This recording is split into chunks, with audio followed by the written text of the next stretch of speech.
is a delicate but necessary task. Mr. Secretary, I commend you for quickly hitting the ground running and focusing on your key priorities of reviving the warrior ethos, building our military, reestablishing deterrence, and ensuring the defense of our homeland. The American people expect their borders to be secure. The challenges of our southern border, including the ongoing flow of illegal drugs, human trafficking, and other illicit activities, are growing threats to our security and must be addressed. The cartels exploiting our border and increasingly sophisticated and dangerous. The Department of Defense has a critical role in this fight. Mr. Secretary, I applaud your efforts in focusing resources to ensure the border is secured. I look forward to more discussion about what resources are necessary to keep the momentum going without compromising our ability to meet threats abroad. I also want to hear from you both about the readiness of our force. I have heard from senior military leaders and service members alike about the ongoing concerns related to the health of our force, including the need for modernization, the ability to respond quickly to emerging threats. While this committee has consistently provided funding for investments in next-generation systems, from hypersonics to autonomous platforms, we're still seeing troubling delays and cost overruns in a number of programs. We simply cannot deter near-peer competitors like China by falling short in sustaining our defense and industrial base. That is why it's critical that we continue to focus on the pace of modernization, particularly in areas like air superiority and munitions production. The committee has been steadfast in our support of entities within the department that challenges the status quo, such as DIU, the Office of Strategic Capital, and APFIT. These innovation entities are alternative pathways to deliver capability quickly to the warfighter, and I would appreciate the opportunity to work with you to bolster these activities as a way to bring disruption and competition into the department, which, in my experience, can yield better and faster results. I also want to discuss the critical importance of our partnerships and alliances. The AUKUS agreement is one of the most significant defense initiatives in recent years, with the potential to reshape the strategic landscape in the Indo-Pacific. As we pursue these initiatives, we must ensure that we are maintaining our own military capability. Our shipbuilding programs remain over budget and behind schedule and under-delivered. This is simply not acceptable, and we need to have credible, executable naval force structure plan to keep pace with threats that we face, particularly from China, while ensuring taxpayer accountability. Finally, we must always remember the men and women who wear the uniform. Far too long, we heard from too many junior enlisted service members who were struggling with basic needs. These men and women, the backbone of our armed forces, they perform the tough and often dangerous work that keeps our country safe. I was proud to help secure a 10% raise for our junior enlisted service members on top of the 4.5% raise that all service members received last year. It's critical that we continue to provide support for all those who fight in defense of our great nation. We ask a lot of our military, and the strategic landscape is more complex than ever. I look forward to a frank discussion on how we are matching resources to priorities and honoring our commitments to both readiness and to our people. I now recognize the distinguished ranking member, Ms. McCollum, for her opening remarks. Thank you, Mr. Chairman, and I'd like to thank all of you for appearing here today. And I'd like to thank all the men and women who serve in our military, both wearing the uniform and as civilians. As I say often, national security is holistic and not just defense spending. Do Americans have the health care that they need? Are we providing good nutrition to our kids so that they can eventually grow up strong and serve in our armed forces? Cuts to Medicaid and SNAP and the reconciliation bill put the whole of our society at risk, and I believe that this weakens our national security. Also, billionaires can have their tax breaks. It's also irresponsible for us to assume that you can fund the defense programs through an unstable reconciliation process. That's why it's never happened before in our nation's history. What else has never happened before was the Departments of Defense operating under a full-year continuing resolution. The CR was endorsed by President Trump, OMB Director Voigt, and you, Mr. Secretary. After enactment of the CR, the Department had 45 days to submit a spend plan to Congress. In many cases, it ignored congressional intent. OMB has an obligation to get money to the services so that contracts can be executed in a timely fashion. but every defense company from the smallest startup to the largest prime has told me it is going too slow. Time and taxpayers' dollars are being wasted. Our national security is being put at risk because of the lag time. CRs are simply wasteful. But the point of this hearing is the President's fiscal 2026 budget request, and we don't have it. It was due in February. Today is June 10th. 4 months from now is the end of the fiscal year, and all we have is a very rough draft. The DoD has failed to submit a complete request. So today we are forced to mark up at a rushed and, for me, an incomplete Defense Appropriations Act. I don't blame Chairman Cole or Chairman Calvert. The fault is squarely on the administration. But just like the CR, this has national security ramifications. We do not have the critical information, the granular details on the DoD programs that we need to make in order to be effective and efficient with our decisions. The President proposes, Congress disposes, and that's how our government works. How can I work with this administration in good faith when we don't have a full blueprint of the President's priorities? For example, Golden Dome at this point is merely a concept. It's not a plan. None of us have been briefed yet on how you intend to spend $175 billion or deliver this program in 3 short years. We do not know if priorities like Golden Dome, if they do not survive the reconciliation process, what will the department do? You can't come back to this committee and ask us to fill those gaps. Defense spending should never have been included in reconciliation.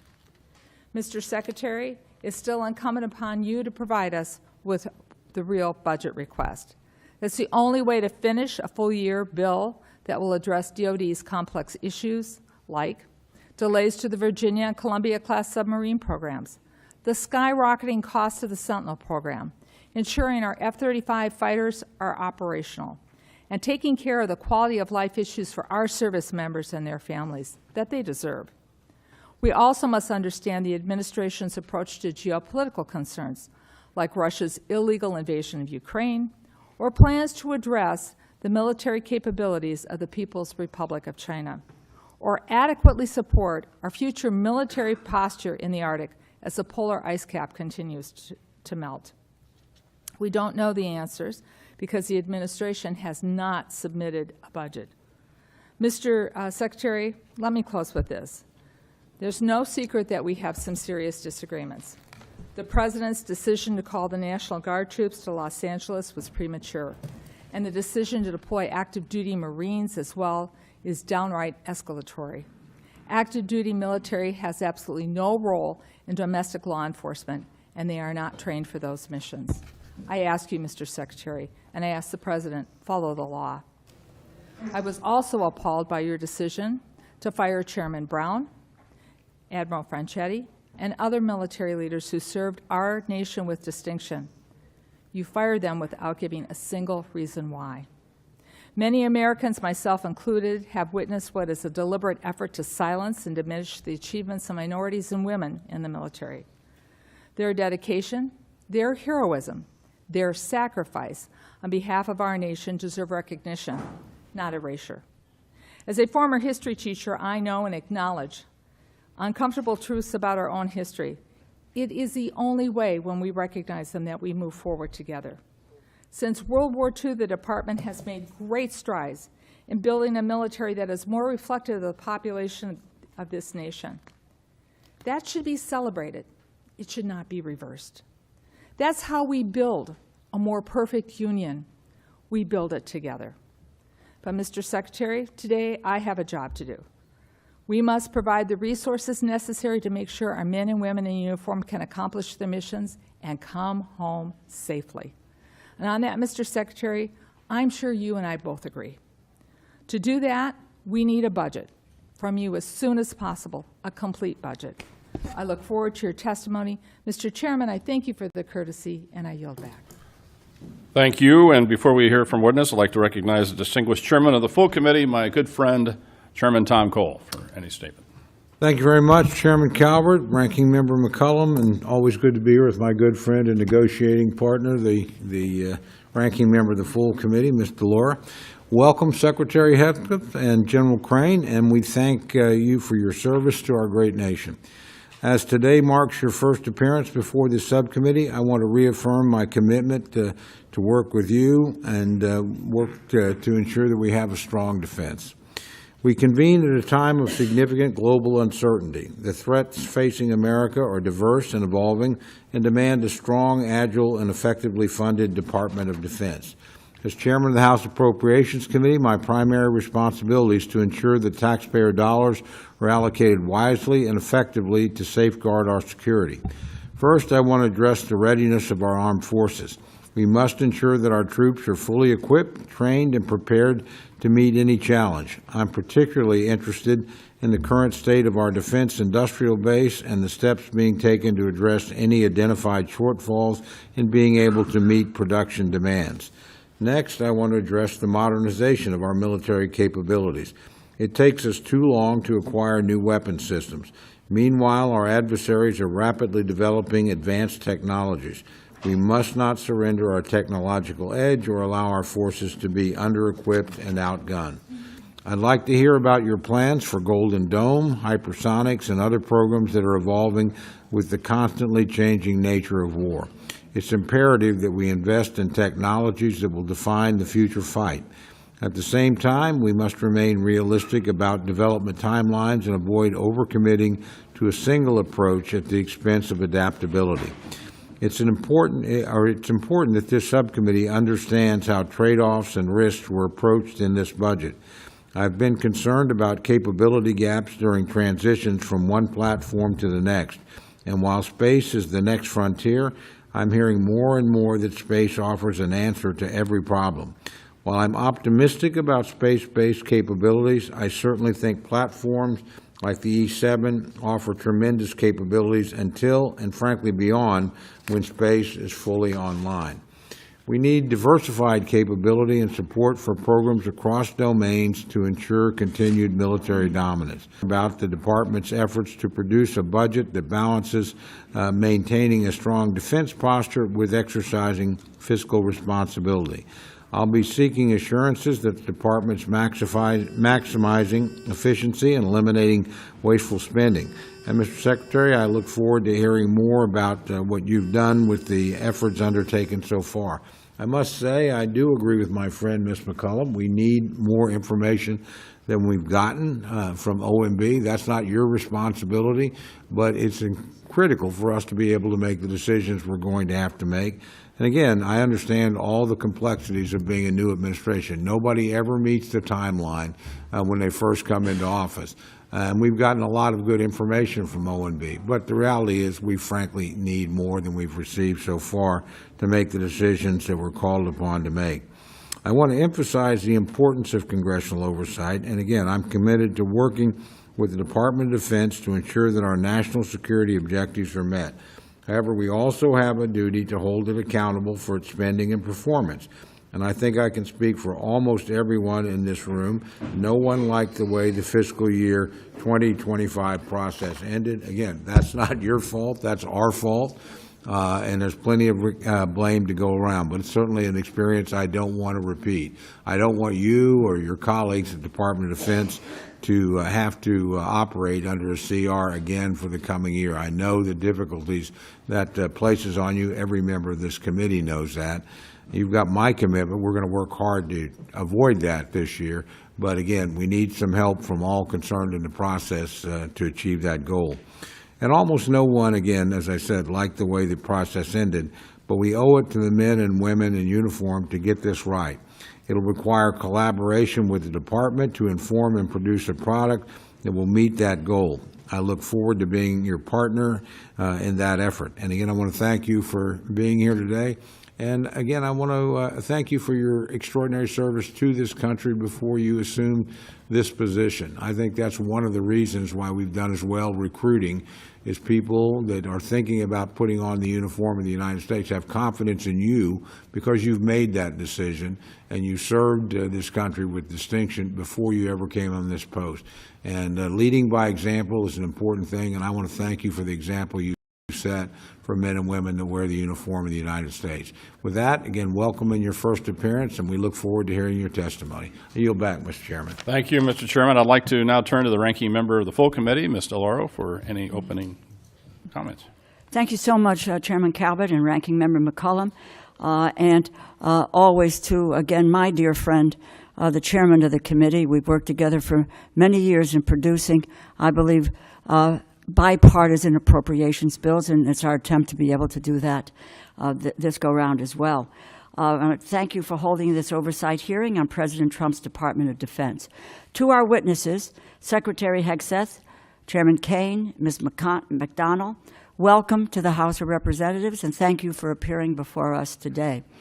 Defense is the largest portion of our discretionary budget, yet you have still not sent this committee a complete budget request.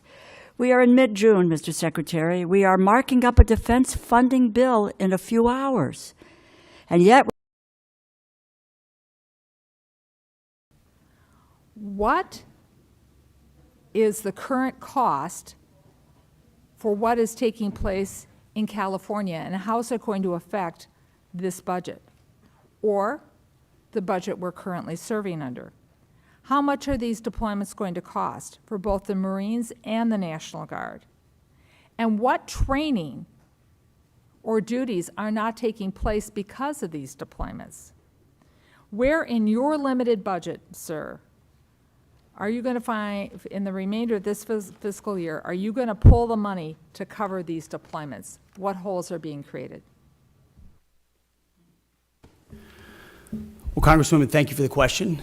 You are right. We are both originally from Minnesota, which is why I recall 2020 quite well, when Governor Walz abandoned a police precinct and allowed it to be burned to the ground, and also allowed 5 days of chaos to occur inside the streets of Minneapolis.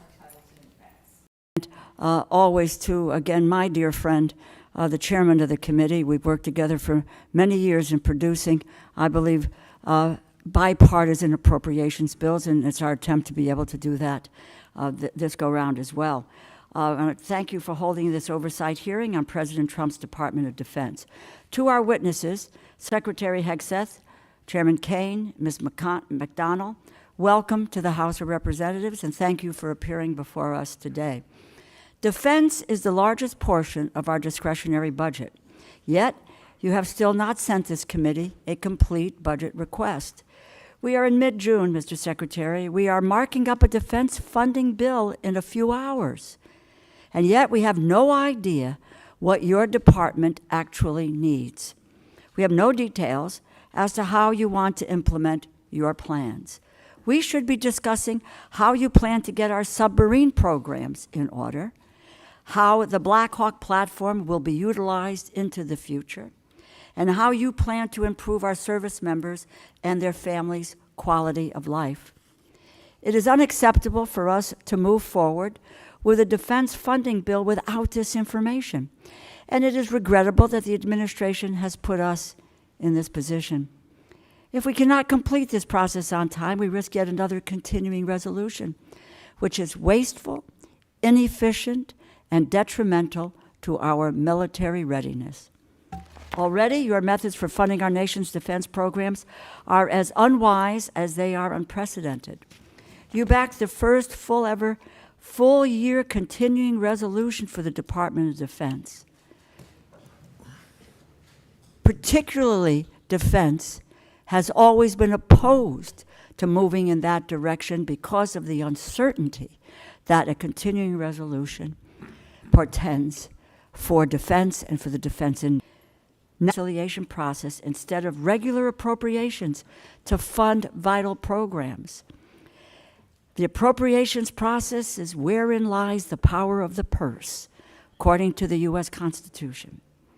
However, this is still an essential opportunity for oversight, and the Department of Defense under your leadership is in desperate need of it. Your tenure as Secretary has been marked by endless chaos. Your first day in office, the Inspector General, whose job is to investigate waste, fraud, and abuse, was fired. Weeks later, you dismissed the chairman of the Joint Chiefs of Staff and 5 other admirals and generals. Your careless sharing of military secrets in a non-secure signal chat which could have placed American airmen in danger, led to the firing of former National Security Advisor Waltz. You have directly fired several of your top advisors, and the ranks of civilian staff have been decimated within key agency posts, including the Defense Health Agency and the Missile Defense Agency. Mr. Secretary, of all the cabinet departments, stability at the Department of Defense is the most critical for Americans' safety and security. Going after waste in defense and an audit among contractors long overdue, as is a fresh look at defense after what we learned in Ukraine. But that requires thoughtfulness and cooperation, not rash and reckless purges of leadership and rank-and-file staff. And firings based on political loyalty are an affront to what our Constitution and our military stands for and depends on. Meanwhile, this administration has done seemingly everything possible to alienate America on the world stage and turn our back on our allies, particularly Ukraine. Our belligerent trade wars and the dismantling of our humanitarian mission all have implications for our national security. Why would anyone trust us or partner with us when we are busy undermining our allies' economies and encouraging China to fill the vacuum we are leaving by abandoning our humanitarian mission? The bags of flour that I've seen on foreign soil that say U.S. AID, U.S. product of the United States of America will be gone, and instead will be replaced by China or Russia or Iran. Conflicts around the world that President Trump promised he would resolve overnight are only escalating. While we need to focus and prepare for threats to freedom and democracy worldwide, the Department of Defense is mired in controversy and chaos. The American people expect, deserve, and demand better from their military leadership, and the lawlessness across the government must end. This administration has unlawfully dismantled agencies and stolen funding across the government to give billionaires a tax break. America's future soldiers are learning in our public schools. Our future sailors might rely on Medicaid to see a doctor. Our future airmen and women might only have a meal to eat because of SNAP or food stamps, or they may live in subsidized housing. If tomorrow's service members are worried today about having their most basic needs met, then they are being held back from their fullest potential, and that weakens our national security. National security is not just machines and munitions. It requires a whole-of-government approach, which is why this administration must provide us an acceptable and complete budget as soon as possible so we can conduct proper oversight, and why this administration must cease the lawless stealing of appropriated funds. I thank the chair and ranking member, and I look forward to your testimony. I yield back. Thank the gentlelady. We'll now begin with witness testimony. Gentlemen, without objection, your full written testimony will be placed in the record. Secretary Hegseth, we can start with you for your summary of your remarks. Secretary, you recognize. Well, Chairman Calvert, Ranking Member McCollum, distinguished members of the committee, thank you for the opportunity to testify in support of President Trump's proposed fiscal year 2026 budget for the Department of Defense. I'm honored to testify today alongside General Dan Caine, Chairman of the Joint Chiefs of Staff, and Bryn McDonald, who is performing the duties of DoD's Comptroller and Chief Financial Officer. I'm also proud to represent and serve our warriors and their families. Today, as they do every day, they are keeping America safe. They're defending the homeland, they're standing up and deterring communist China, and we're working hand in glove with allies and partners to achieve peace through strength. I'd actually like to start by thanking this committee and Congress for your bipartisan leadership to give our troops a big pay raise in 2025. This included an additional 10.5% raise for our junior enlisted service members, E1 to E4. Thank you also for supporting other initiatives that will improve quality of life for our warriors and their families. With a focus on our troops and their loved ones, I've directed additional actions that will further improve their quality of life. These include making historic investments in improving the living conditions in barracks and base housing, reforming the PCS process to reduce the cost and stress of moving, and improving the quality of care provided by the defense healthcare system. Now, the best part of my job is meeting and interacting with troops and their families. I hear their concerns. I know how it feels to face those challenges. I've been there recently. Each of these initiatives responds to feedback that I've received from the force, and I'll keep listening and looking for ways to improve their quality of life. Under President Trump's leadership, this budget puts America first and gives our warriors what they need. The $961.6 billion budget request, over $1 trillion for national security, will end 4 years of chronic underinvestment in our military. In the last 4 months, we've moved quickly to reverse course after 4 years of weakness and mismanagement. We found nearly $30 billion in savings across the department, and we have reinvested those savings. We've killed wasteful programs, targeted bureaucratic excess, and redirected funding from Biden-era priorities to President Trump's priorities. We are re-optimizing the civilian workforce and repositioning resources to better support our warfighters. We're working with the Department of Homeland Security to increase border security. We've reduced China's malign influence in our hemisphere. We've defended freedom of navigation in the Red Sea. However, we still have a lot of work ahead of us to achieve peace through strength. To carry out the President's mission, we have 3 core priorities, as was mentioned: restore the warrior ethos, rebuild our military, and reestablish deterrence. First, we're restoring the warrior ethos. President Trump has charged me with focusing on warfighting, lethality, meritocracy, standards, and readiness. That's exactly what we're doing. We're focused on what's important: warfighting and warriors. We're sweeping away distractions and bloated bureaucracy. We've set standards that are high, equal, and unwavering. DEI is dead. We replaced it with a colorblind, gender-neutral, merit-based approach. Our force is responding positively, incredibly, to these changes. And thanks to President Trump, recruiting and retention is higher than it's been in decades at historic numbers. This budget provides a historic level of funding for military readiness, putting our warfighters and their needs first. Second, we're rebuilding our military. 25 years ago, our military was unchallenged, yet we squandered that advantage as China carried out an unprecedented military buildup. President Trump is correcting those mistakes. We're reviving the defense industrial base, reforming our acquisitions process, rapidly fielding emerging technologies to put the best weapons in the hands of our warfighters. This includes investment of $25 billion in the Golden Dome for America, a down payment on President Trump's priority to defend our homeland. It also commits more than $62 billion to modernize and sustain our nuclear forces. The budget allocates $3.5 billion for the F-47, the world's first 6th-generation air superiority fighter. This budget will revitalize our shipbuilding industrial base with $6 billion in funding in FY26, $47 billion in shipbuilding total. The budget increases significantly funding for autonomous systems, long-range fires, drones, and hypersonics.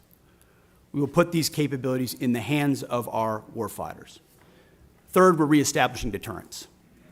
When our opponent sees our well-equipped, tough-as-nails warriors, they will decide that today is not the day to test American resolve.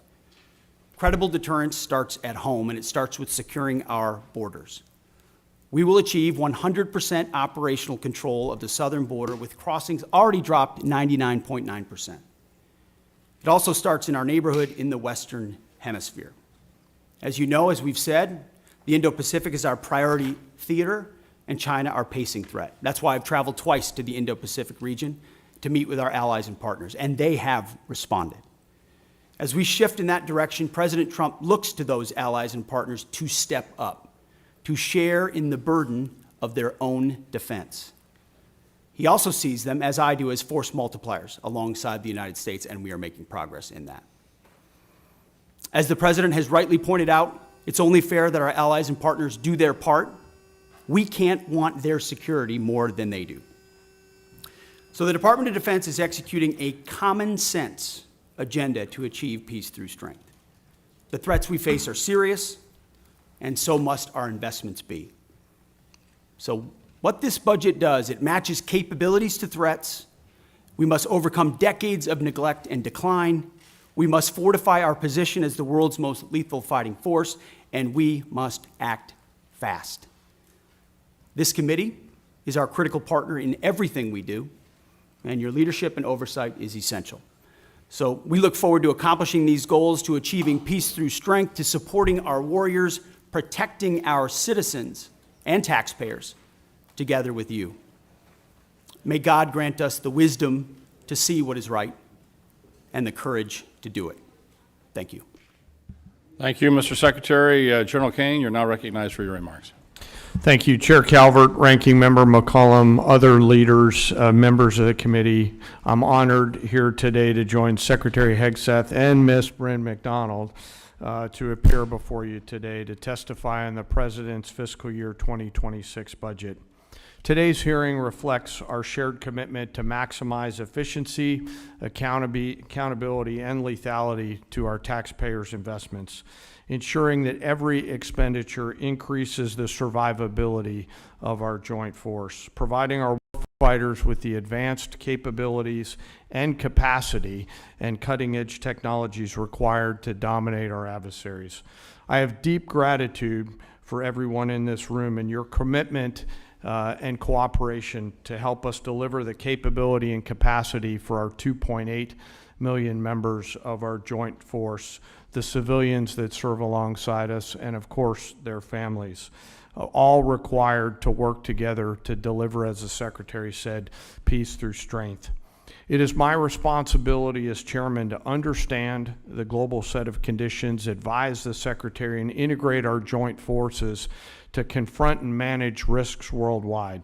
This demands a comprehensive understanding of all domains: space, cyber, air, sea, undersea, all military services, each region, and at times our allies, partners, of course, as we consider carefully what they bring to the table, and to inform the decisions that you'll make to give us the finite taxpayer dollars required to ensure the greatest strategic impact with that investment. The President's budget enables the joint force to defend our great nation against adversaries seeking to do us harm. We are relentless in our pursuit of innovation and technology that allows us to deter our adversaries at every opportunity, while ensuring we're positioned to win on the battlefields of the future when called upon. This budget empowers the joint force to get after Secretary Hegseth's 3 pillars, as he mentioned: restoring warrior ethos, rebuilding our military, and reestablishing deterrence, and ensures, from my perspective, the joint force is properly armed, globally integrated, and ready. The President's budget invests in our warfighters. To win on the battlefields of future, as I said, our forces must be properly armed with the right capabilities: lethal, modern, reliable, survivable, and at scale. Victory requires people and platforms that will overmatch the enemy day after day. Systems that will be required to operate under the harshest of conditions, and technologies that will give our warfighters the decisive edge that they deserve. This budget gives us the necessary tools to reinvigorate our national and defense industrial base. Our nation is full of incredible talent, and we need to get every bit of it moving in the same direction. This budget also helps the joint force get globally integrated. I think we're relationship entrepreneurs within the joint force, which requires us to work together with the military, our allies and partners, industry, and of course the interagency, to be connected before crisis begins. Finally, the President's budget reflects our mandate to stay ready, always on the account, anticipating the next fight, not fighting the last fight, and delivering for our force and their families. Our force and our families are the last and most important part of this budget. This budget makes meaningful investments in our service members and their families, improving quality of life, housing, medical care, and the moving process. Along with our most precious asset, our people must be properly armed, integrated, and ready. I also want to highlight the service member over my right shoulder quickly, the senior enlisted advisor to the chairman, who will retire after 37 years, Sergeant Major Troy Black. He didn't know I was going to say this today. So in conclusion, it's an honor every day to serve alongside some of the most extraordinary warriors, civilian teammates, and families that our nation has ever known. I assure this committee that the Joint Force remains committed and capable and ready to defend our nation. With your continued support and prudent investment, we'll maintain that competitive edge at scale.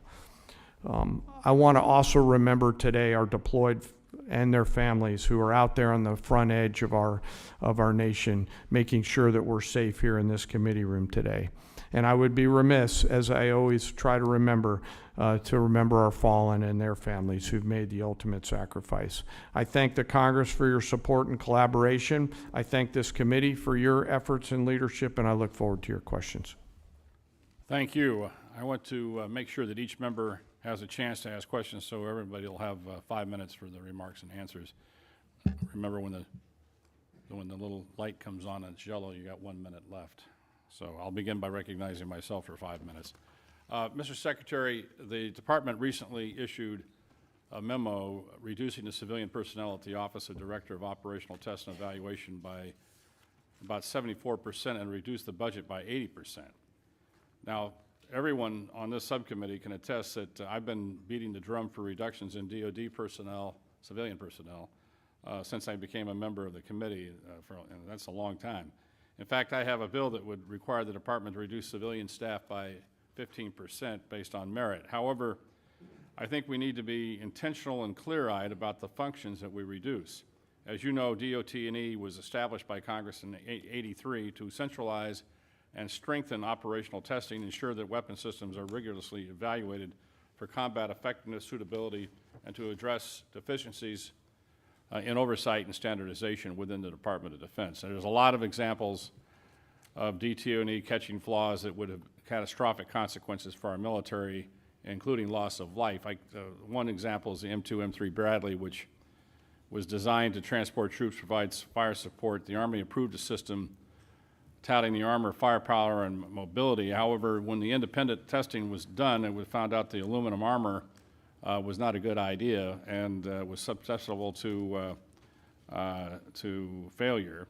And early versions caught fire and burned. And so obviously we made changes and rectified that, and the Bradley's been a valuable part of our military ever since. But we share the same goals to create a more efficient, leaner DoD, but with things like Golden Dome coming along, we want to make sure that the technologies we pick are going to work and that we fund them accordingly. So I understand the reduction is seeking to remove duplicative functions. We're not interested in delays, and I know that that's pretty high on your list. However, a layer of independent testing is, I think, important. In light of that, with the reduction, how will you ensure that the military services tasked with testing and evaluating their own programs will not revert to past behavior which showed they would approve systems in order to meet operational needs or budget timelines? So with that, Mr. Secretary, see if we can have an answer to that. Well, Mr. Chairman, I appreciate the question. And how we evaluated DOT&E was a reflection of the overall approach we take in the department, which is how efficiently do we operate? Where are the bottlenecks? We talk about the things you talk about every single day. How do we get how do we get systems, platforms, future capabilities in the hands of warfighters as quickly as possible? And so a review led by myself, the Deputy Secretary of Defense, our friends at DOJ who've worked with us have helped us look and identify places where we might find efficiencies. Now, I work, and my hands are directly in the middle of that, to ensure that as we seek those efficiencies and reduce those redundancies, we're not doing so in a way that undermines our capabilities or safety for warfighters in the future. DOT&E, after we got rid of a lot of the really low-hanging fruit of tens of billions of contracts and things that we've reduced, that were duplicative, that were completely wasteful, that were creating PowerPoint presentations that no one was looking at, you start to look at things like DOT&E, testing and evaluation, which in a headline sounds quite significant, and it can be in many ways. But when you ask the services, you ask the joint staff, you talk to the comptroller and CAPE, and you go across the other undersecretaries, there's a universal recognition that DOT&E's mission has bloated and expanded well beyond the scope of what it was supposed to be. And as a result, was expanding by months and sometimes even more than that, the amount of time it was taking for systems to actually make it in the hands of warfighters. So you still have services in other places doing that testing and evaluation. This remains in place at a right size. So we see it as a right sizing of DOT&E. So it still provides that oversight and ensures across the joint force we're recognizing the challenges, but it doesn't add unnecessary time. So we recognize why it was created. We want it to do its job, but not more than its job. And that's what we believe it's doing by reforming it. Well, thank you for that answer. Obviously, as we expect new systems, new technologies to come online quickly, we want to make sure, as this committee, that we're funding it properly and to make sure that you can handle the volume in which that you're anticipating, especially with a new technology like Golden Dome, which, you know, we still, as the ranking member pointed out, we still haven't seen a clear definition of what it is and what it's a strategic theater system, lower 48, Hawaii, Alaska, the rest of it, and how these layered systems are going to be put out there to defend the country and to make sure that we're not spending a lot of money unnecessarily. So testing and evaluation is going to be an important part of that. With that, I recognize Ms. McCullum. Thank you, Mr. Chair. Mr. Secretary, I plan to ask you some budget questions about the following: the cost of the Qatar plane, where the money from the Army's parade is coming from, or the National Guard deployments to the border, where that funding is coming from. I honor and celebrate the United States Army, but I'd like to know how much this parade is going to cost. I have sent the department letters on several occasions on this, and I'm still waiting for a response. But then something else happened this weekend, and it needs to be addressed. And that is the President's premature and escalatory decision to deploy not only the National Guard troops to Los Angeles, but active duty Marines as well. Mr. Secretary, we're both from Minnesota. I was in the Twin Cities during the riots that followed the murder of George Floyd.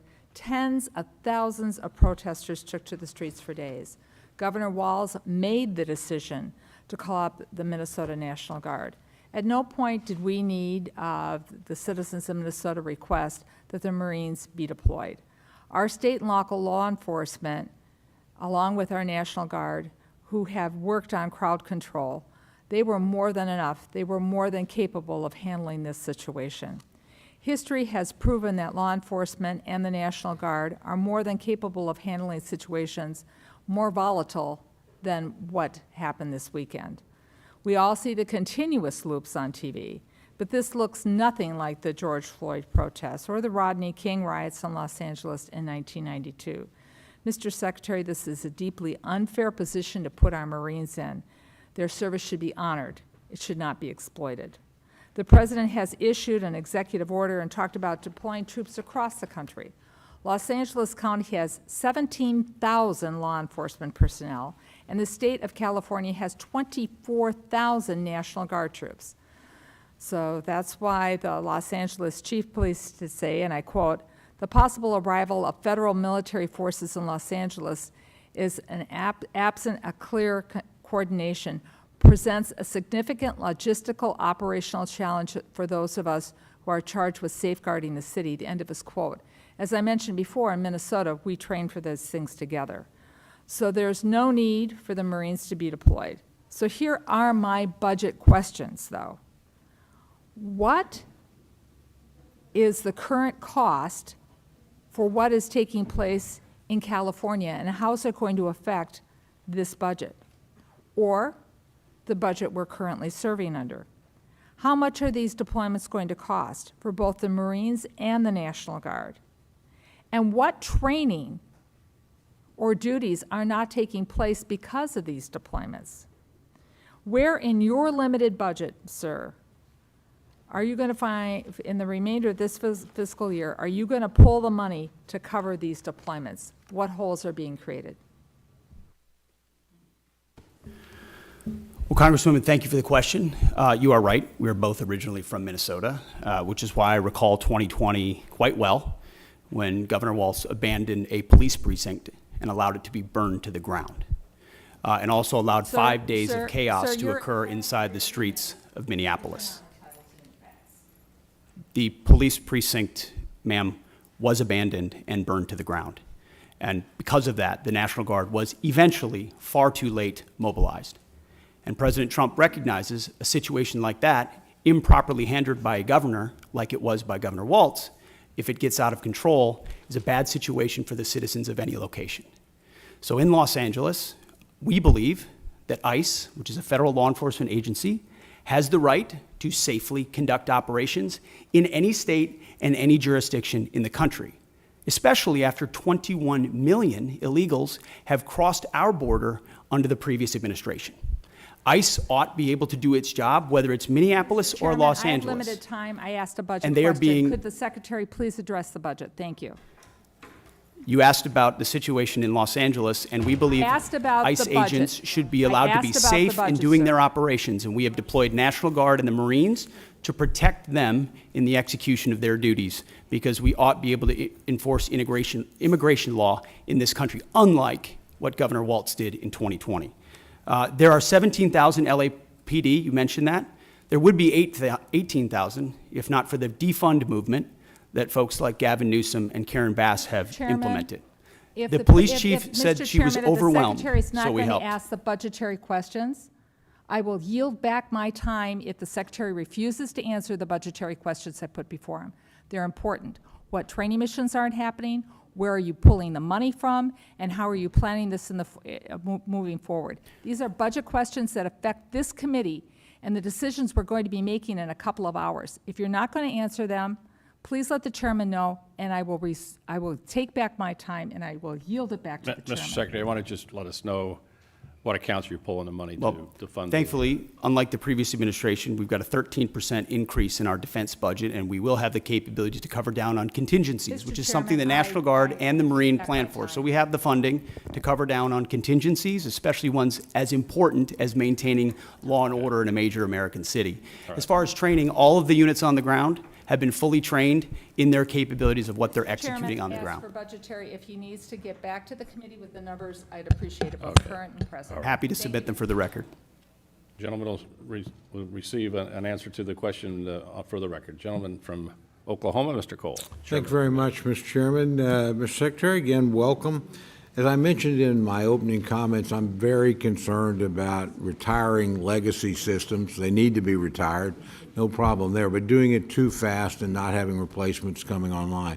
I've got a particular concern where E3s, as my colleagues know, AWACS, there's 31 of them in the fleet, or there were. 15 have been retired since 23. They fly out of Tinker Air Force Base for the most part, which is in my district, hence my parochial, but I think legitimate interest here. Very interested in seeing, and this committee's done some important work in positioning us to acquire and field E7s. It's not a new technology. Our friends in Australia use it. Our friends in the United Kingdom use it. It's much superior to what we have. And so, again, this is one of the areas where we're concerned where we don't have the budget information from OMB we'd like. So I'm curious about what your thoughts are on the platform and replacing them. Do you have any idea about the speed and costs that you're planning to move in that particular area going forward? Well, I appreciate the question, Mr. Chairman. And priorities and decisions are what we're in the business of on the budget side, on the capabilities side. And I think President Trump has charged us with making the big, difficult decisions after a lot of deferred maintenance and deferred decisions to ignore parochial priorities in large part and focus on what the department needs and where it needs it and when it needs it. And that means some tough calls. And there are platforms we've supported as a result, and there's some platforms and systems that we won't support going forward because the services have requested it, or we've identified those are systems and platforms that don't orient toward a future threat. I mean, we've learned a lot from what's happened in Ukraine. We've learned a lot from what China is attempting to do and the systems they're building. So if we have systems and platforms that are not survivable in the modern battlefield, or they don't give us an advantage in a future fight, we have to make the tough decisions right now. That's my job, that's the chairman's job, and it's our job to fund those new systems and make tough calls. So the E7 is an example of that. We're going to fund existing platforms that are there more robustly and make sure they're modernized.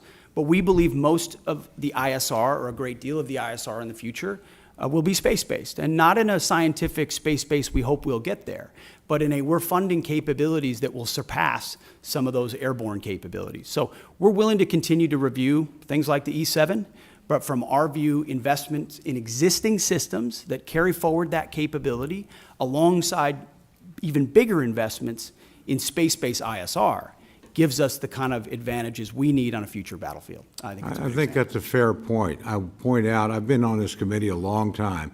I watched the U.S. Army waste $29 billion on the future combat system because it was going to be so great. And it didn't, and we wasted a ton of money. We got a platform here that works. Space is great.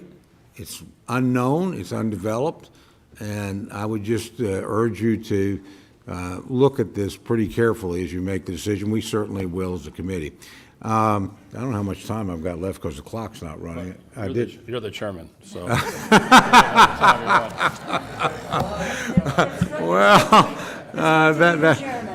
Well, I will try and be respectful to the committee and certainly respectful to our witnesses. I have one other quick question, if I may, and I think probably a lot of members have had these concerns. Look, I'm largely very much in favor of the hiring freezes and some of the things you've done personnel-wise. So this is not a criticism, but I do hear that we have certain exempt positions, like aircraft mechanics, like firefighters. We're having a problem with that. Again, Fort Sill, I got the home of the field artillery and air defense artillery as well. It's a pretty military district. Nobody's being critical, but we're having a hard time getting, these are exempt categories, those filled. Can you sort of tell me where we're at on that? Because these are mission critical people. It's a great question, sir. It's something we're paying very close attention to. In fact, we meet on it multiple times a week. It includes shipbuilding capabilities, childcare centers.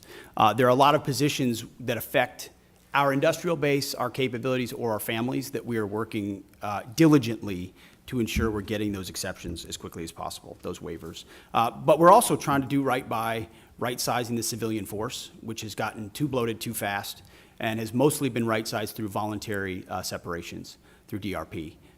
So I acknowledge that. And we can get you a full list of the exemptions as well to make sure you understand where we're making trade-offs. I'd appreciate that very much, Mr. Secretary. Thank you. Thank you, Mr. Chairman. Yield back. Thanks for your courtesy. Thanks. Gentlemen, Mr. Lauro. Thank you very much, Mr. Chairman. I'd like to focus, Mr. Secretary, my question on submarines and our national security, our military shipbuilding, and as I said specifically, submarines, critical investment for national security and for the economy of my home state of Connecticut. This is a yes or no question, Mr. Secretary. Do you agree that continued investment in the Department of Defense in submarine production is in fact critical to the United States national security and military readiness? Very critical. Okay, so yes, thank you, and we agree. They'll continue to be a critical asset to deter adversaries, sustain the advantage we have in undersea domain, and the Defense Department should continue to support these programs. What is the status of the department's investments in submarine programs? 14% increase in FY26 on the Columbia, and a substantial increase in the Virginia as well. So we're ensuring a submarine industrial base that has been left behind, that has been neglected, is fully invested we to make have sure funded we're the speeding submarine up on base funding here. the submarines. More than half, and you can go back to last December, but I want to move on. Do you know where our submarine production currently stands, and whether current production is sufficient to bridge the gap between current fleet size and projected need? There is a gap, but we believe we are closing it, ma'am. Yes. And if you can get to us the information about how, in fact, that you can close that gap, because we do not have any information or data that can substantiate what you're saying. Your department's initial budget proposal includes incremental funding for the Columbia-class submarine. Is that going to raise alarm bells across the defense industrial base by signaling a lack of commitment to the program? No, we could not, ma'am, we could not be more committed to Columbia. The centrality in the triad ensuring it delivers on time.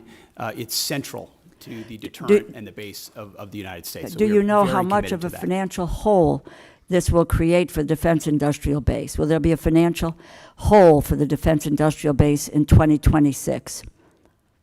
Certainly not based on our projections. There is not a hole. We're investing in Columbia robustly. Okay, without numbers, it's my understanding the department is planning to move $3.1 billion for the Columbia class from 2026 and spread it over 2027 and 2028.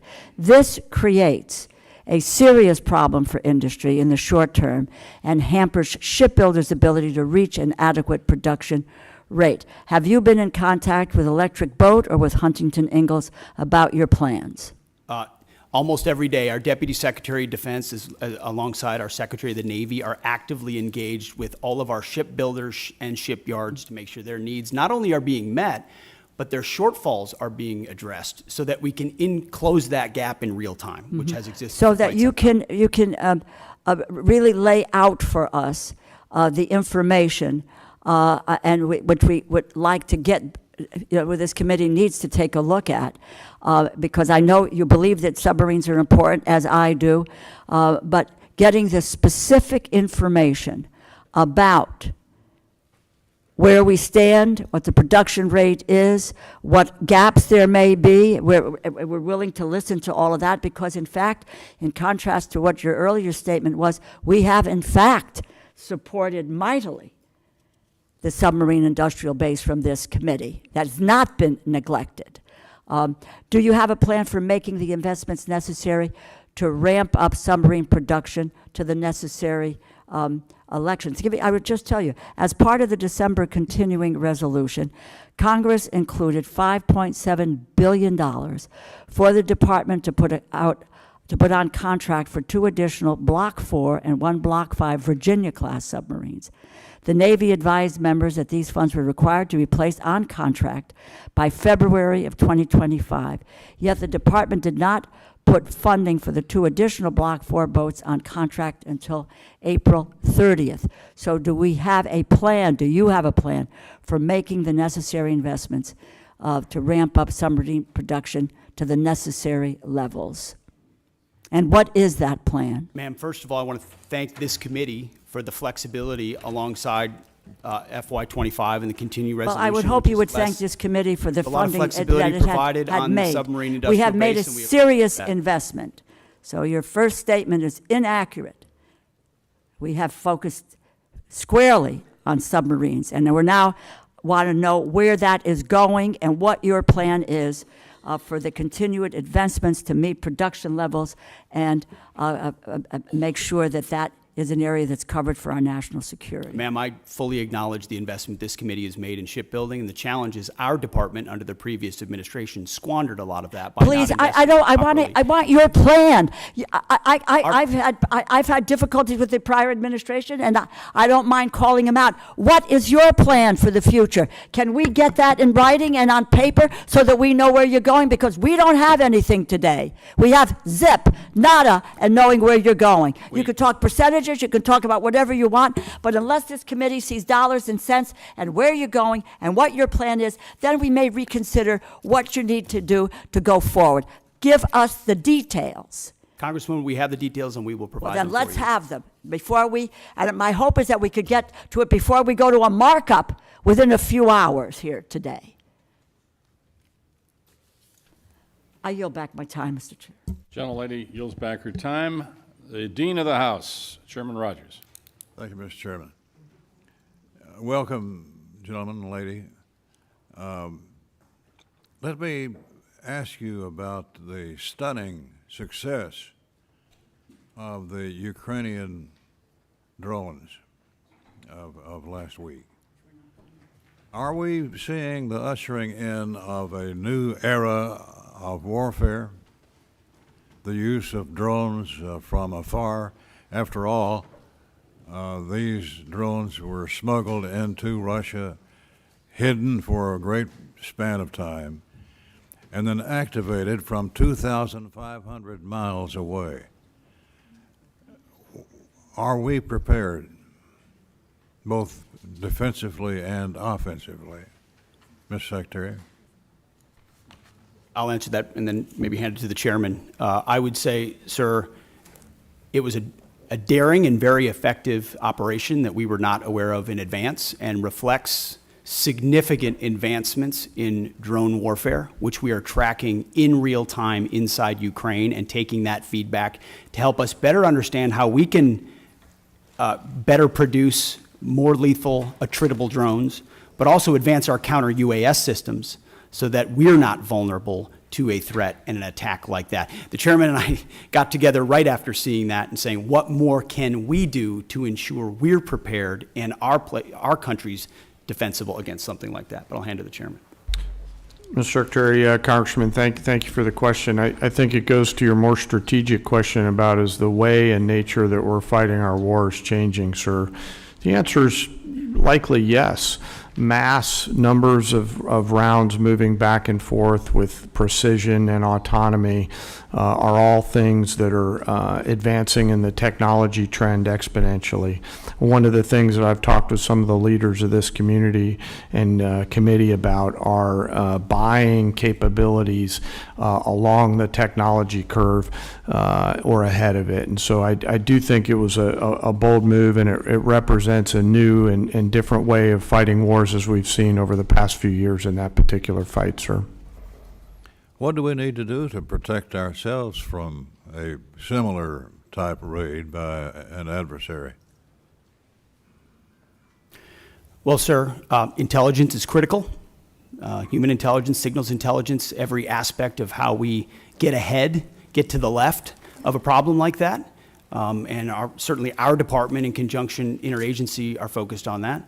But then it's rapidly fielding the commercially available technologies in some cases, but others proprietary, whether they're EW, whether they're microwave, whether they're kinetic, to defeat drones either individually or in swarms in multiple locations against, protecting our people, protecting our installations, protecting our critical infrastructure, protecting our bombers. And some of that speaks to Golden Dome and what we'll do there, but you also have the particulars of the immediate. Our forward deployed troops, are they properly covered by counter-UAS systems? Do we have the best systems forward deployed?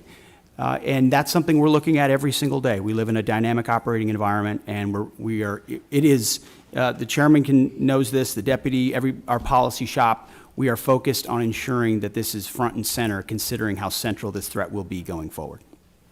Well, these are low-cost, high-tech weapons, if you will, and has been dominated by China. 90% of drones are produced by China, I'm told. What does that tell us about what we need to do here at home? Well, sir, it's not just, first of all, making sure we're less reliant on Chinese technology in any part of the supply chain, which is something we can speak to because that's been an aggressive part of our effort at DOD. But also recognizing it's not just China. Of course, Iran invests substantially in drone capabilities. And then learning a lot from partners on our side, like the Ukrainians who have developed systems and fielding that quickly. So commercially available, attritable, that we can produce at home is important to us. Congratulations to all three of you, and we wish you well. I yield back. Thank you, sir. Thank the gentleman for the question. Real quickly, is it the press story is accurate that 40% of the long-range bombers from Russia were destroyed in that attack? Is that an accurate number? So I'm not exactly sure what the percentage is, but I also know that I may not say that in open session. So I'll take that and get back to you through appropriate channels. Thanks, gentlemen. Ms. Capter. Thank you, Mr. Chairman. We welcome our guests. I come from a family of combat veterans going back a long time. And my comment is the use of certain words and what they imply. When I hear warrior ethos, and I hear it a lot from you, Mr. Secretary, I'm concerned.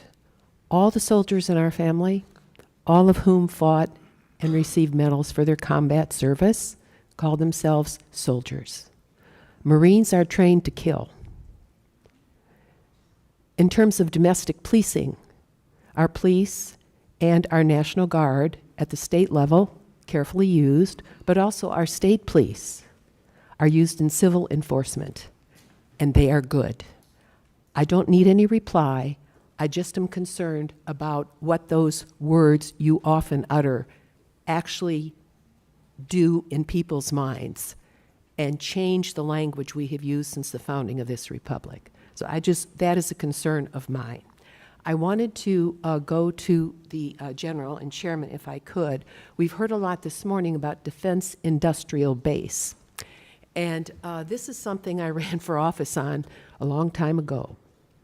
We have not made significant progress as a country in this regard. And the places that made things, whether they were machine tools, whether it was composite materials, were left behind. It's one of the reasons for the division in our society. So I am very interested in knowing what specifically and in which accounts, and I hope you can get this back to us within a week and a half, you are going to focus on in order to inject additional resources in the defense industrial base of this country. What will that look like? We are just successful now in helping steel to revive and some of our composite metals. 40 years ago, I wrote a title to the defense bill dealing with strategic metals. Nobody at Department of Defense cared, okay? So I'm interested in which accounts, if you could kindly get back to me on that, and when you say defense industrial base, budget-wise, in which accounts, what does that mean? All right, I don't expect you to answer it now. Can you tell me when you might get that information back to us? Well, ma'am, As you we just said appropriate. a week and a half, so I know the awesome humans behind me are scribbling madly to come back to that. Can I just make a quick comment? You know, I happen to be a lucky guy that served in the private sector for a while, and I ran a machine shop in Texas along with a metal finishing business. So when we talk about defense industrial base, I broaden that out to really the national industrial base. There are certain components that are made in the defense side, but as you articulate, ma'am, many others are made in the small machine shops out around this entire nation. When I talk about mobilizing our nation, I think of that national, not just defense industrial base. What do we have to do to create greater capacity all the way down the chain to include jobs at the local level for those people that build quality parts and deliver on time with shorter lead time and lower cost? And so I have great empathy for what you're talking about, and we'll get back to you just as soon as we can. Yes, and General and Secretary, going back to the drone attack in Ukraine, a country that was invaded by the Russian dictatorship, starting in 2014. They've been at war for a decade, more than a decade. What they've done with drones is astounding. It's going to change warfare. One of my questions is, what are you doing to establish relations with Ukraine and not turn your back on them as an administration and help them win, help liberty win? This has implications way beyond the boundaries of Ukraine. Russia's got 11 time zones. I mean, this is the most important test of liberty for our NATO alliance in my lifetime, and we better help win. And that involves moving forward faster on drone technology. I'm very worried about our air bases where we have secure assets. Mr. Secretary, can we defend them today if they were to have a similar attack? We're certainly very focused on that, ma'am. And we're learning every day from Ukraine. I think we would need to clarify what win means. This president is committed to peace. He's committed to stopping the killing. And he was not in office when it started in 2014. There were no additional incursions in his first term. And then under the previous administration, Vladimir Putin sought to take Ukraine. We're committed. This administration's committed to peace, to stopping the killing, and we think that serves Did you just American leave interests. Ukraine, Mr. Secretary? Did you just leave Ukraine? Gentlelady's time has expired, but if you can get I did back not leave Ukraine. to us on that. No, that Have would you be great. visited Ukraine? No, ma'am. My first trip No. there, sir, was 1973. I yield Time back. has expired. Mr. Carter, you're recognized for 5 minutes.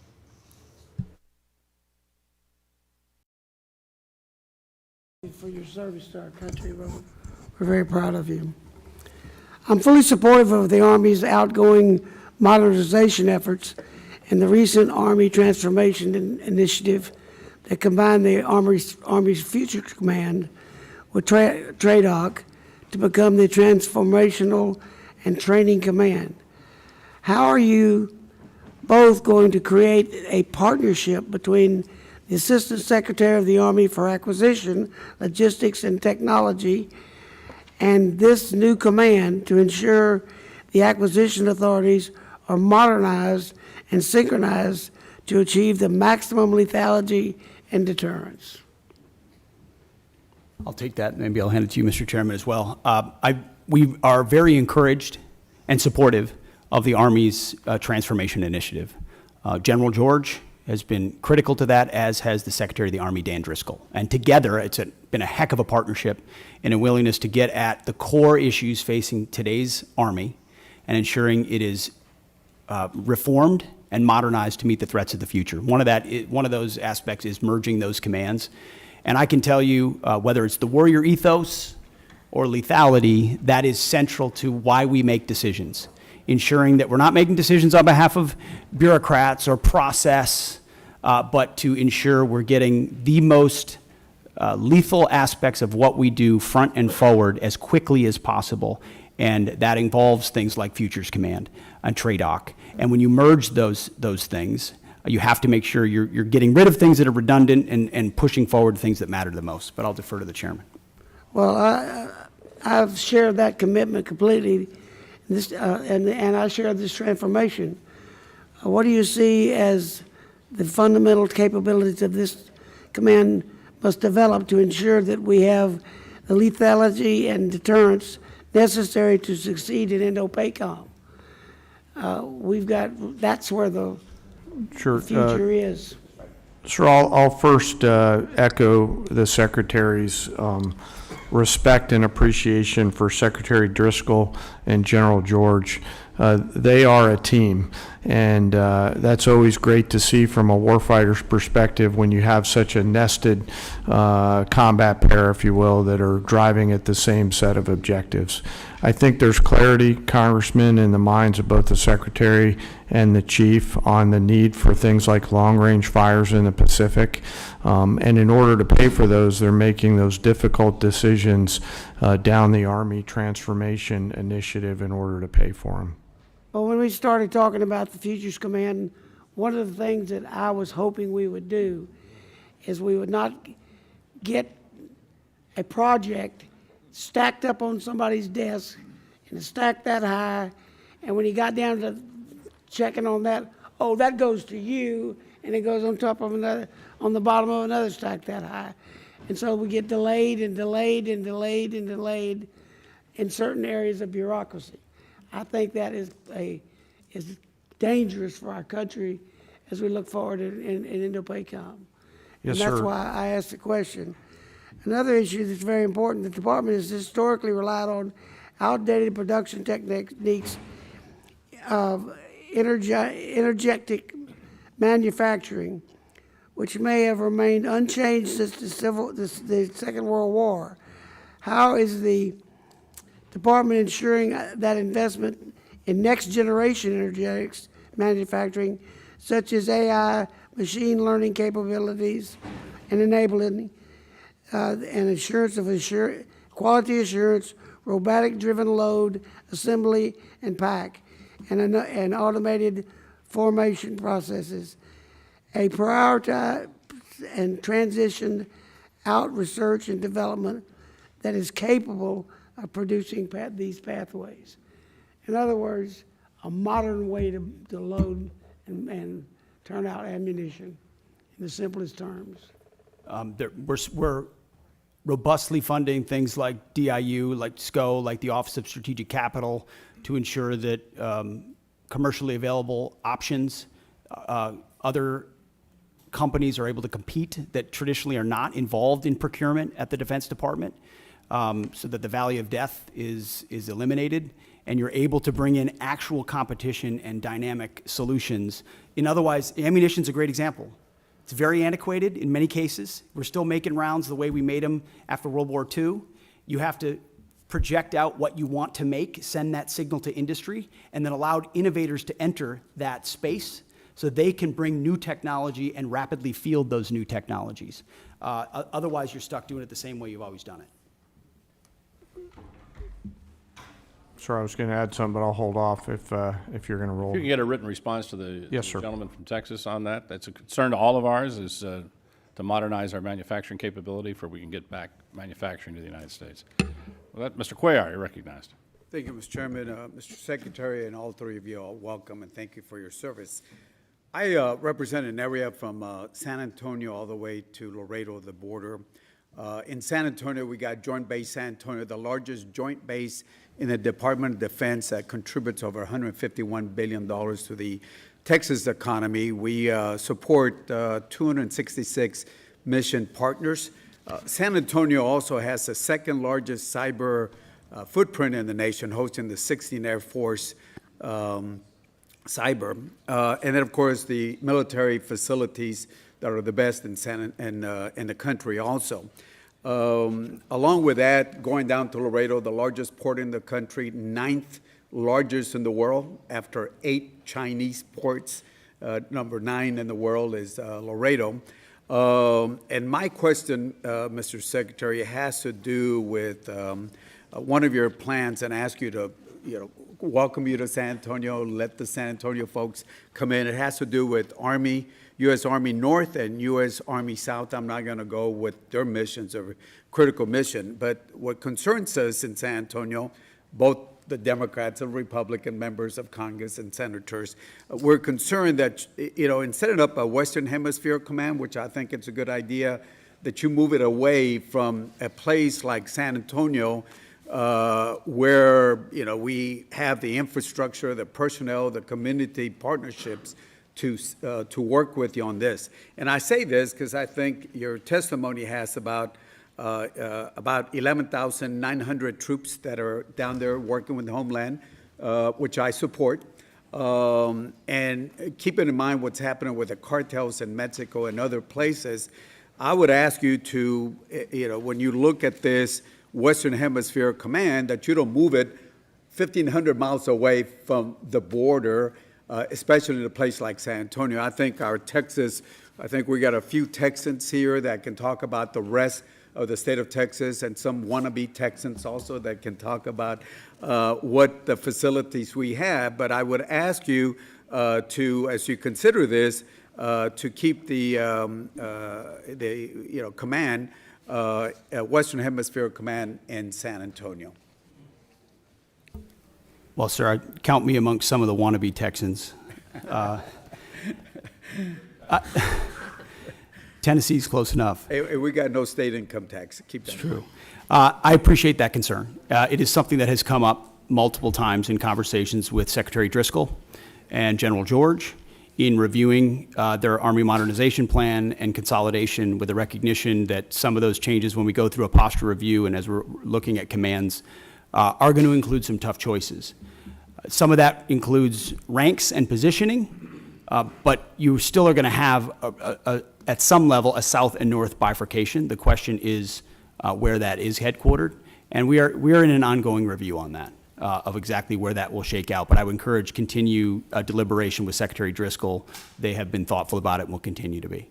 And I understand that there's decisions have to be made, efficiencies and all that, but just ask you, as you look at that, if we're doing so much investment on the border, Yeah. and we already got the infrastructure down there in San Antonio and all the support from the other military bases across the state of Texas and the partnership, I would ask you and the Secretary to, to please, before you make a decision, go drink the water, go, feel what we have in San Antonio and the surrounding areas in Texas, to consider that instead of just making a decision by the paper on that. And certainly ask you to consider also the second largest footprint that we have at cyber there in San Antonio, and working with the top cyber university, UTSA there. And of course, the military facilities that we have, which are in the best. And certainly during the Afghanistan and Iraq war, that area was looked. So I just ask that before any decisions were made, consider making a trip to San Antonio and have your folks understand it. I know some of y'all have been in Texas before, and would ask you to look at that. So with that, Mr. Secretary, and all of y'all, thank you for your service. Well, noted, sir, and thank you for your contributions to securing the border, which has been a huge priority for President Trump. We're going to get 100% operational control. It's because of support from folks like you. Thank you. Thank you for your service. Thank you. Thank you, gentlemen. Chairman Womack. Thank you, Mr. Chairman, and my thanks to the to our witnesses here today. Secretary Hegseth, General Caine, thank you from the bottom of my heart and on behalf of this committee for your service to our nation. Obviously, we face a number of challenges and pacing threats across the globe in all domains, and we have to ensure that the joint force is ready to fight and win our nation's wars. So let me begin with General Caine. What risks do the recent force structure changes or proposals in the Army and Marine Corps present to the joint force, given your global force integration responsibility? Can you speak to that for a minute? Yes, sir. And I'll be mindful of the environment that we're in and speak broadly, and thank you for the question. You know, we are having to make some difficult choices to pivot some of the combat capability that we have now to the combat capability that we need in the future. Both services, alongside the Department of the Navy and the Department of the Army, are making those changes in order to provide us with the combat capability and capacity that we need at scale to create the dilemmas that we have to deliver for the joint force and our adversaries. So at this point, you know, we're doing the right pivots, Congressman, to make sure that we have the right depth that we need. Secretary Hegseth, both of you understand the unique value proposition that the National Guard provides the joint force, having served. And gosh, for a long time, it was just me and Hal Rogers up here as the Guard guys. So it's good to have some company. As we're looking to be efficient with federal dollars, I always kind of believe that the Guard and the reserve component structure in general brought what I called value to the force. That I realize it's probably not at the same level of proficiency that the active duty counterparts might have, but they bring value to the force. And when we need to surge responsibly and quickly, then the Guard and Reserve are certainly at the ready to do that. My question is pretty simple. Can you both commit to ensuring that the National Guard component is resourced and equipped properly to meet not only today's operational demands, but those in the future? And I ask this question having had experience back in the day when the National Guard was more or less a reserve force, and it was only after 9/11 that we began to use the National Guard in a truly operational form. And I thought it did a lot of great things for the Guard. I thought it brought value to the force, and I worry sometimes that we may, you know, pivot back to the time when the National Guard is relegated to more of a reserve structure rather than able to surge with our forces in a moment's need and be able to deliver combat capability and combat service support capability when needed. Can you speak to that, Secretary? Sir, I think it's an excellent point. It does, the National Guard and Reserves bring great value, not to mention the civilian skills, the additive civilian skills that they bring. Completely recognize the shift that happened after 9/11. I was a part of that, as were many people in the Guard of our generation.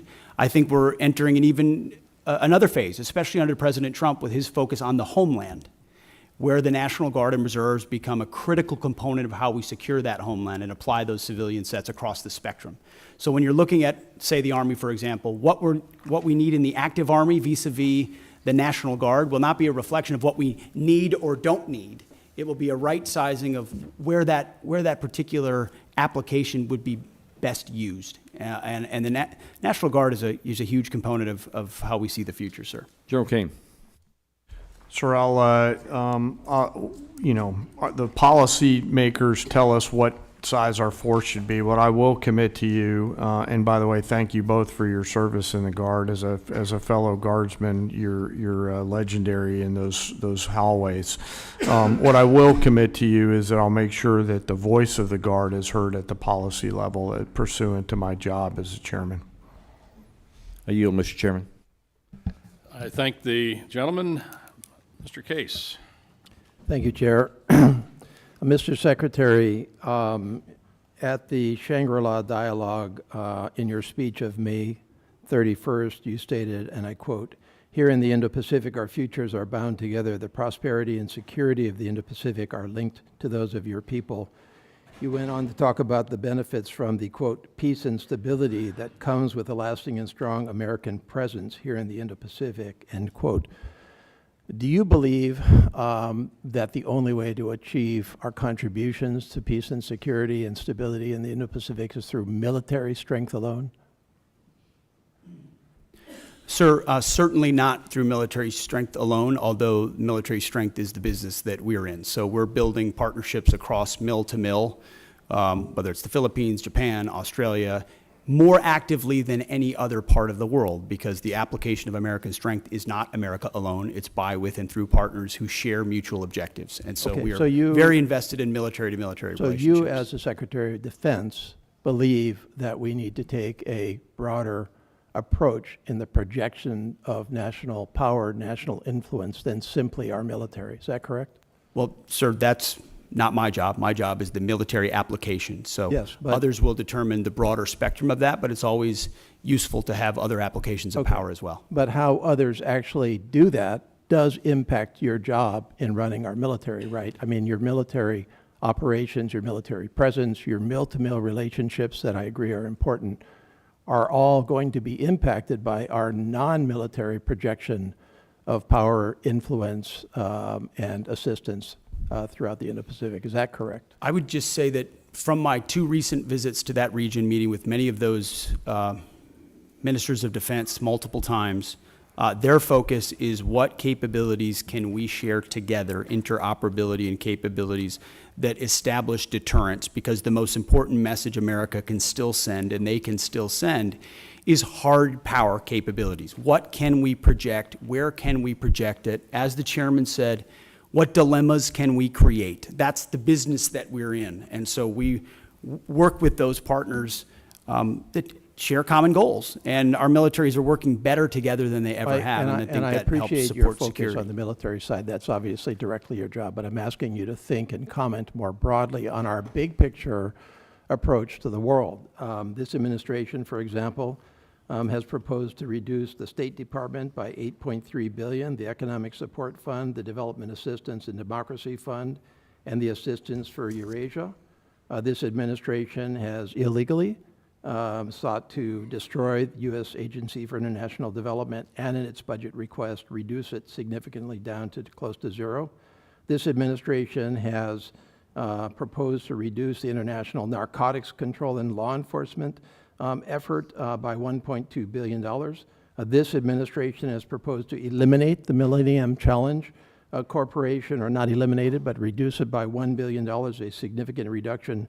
One of our principal agencies that assists us with meeting the needs of the Indo-Pacific in the infrastructure area, and what I think you would agree are key strategic countries such as Indonesia, such as Kiribati, such as the Philippines, such as the Solomon Islands.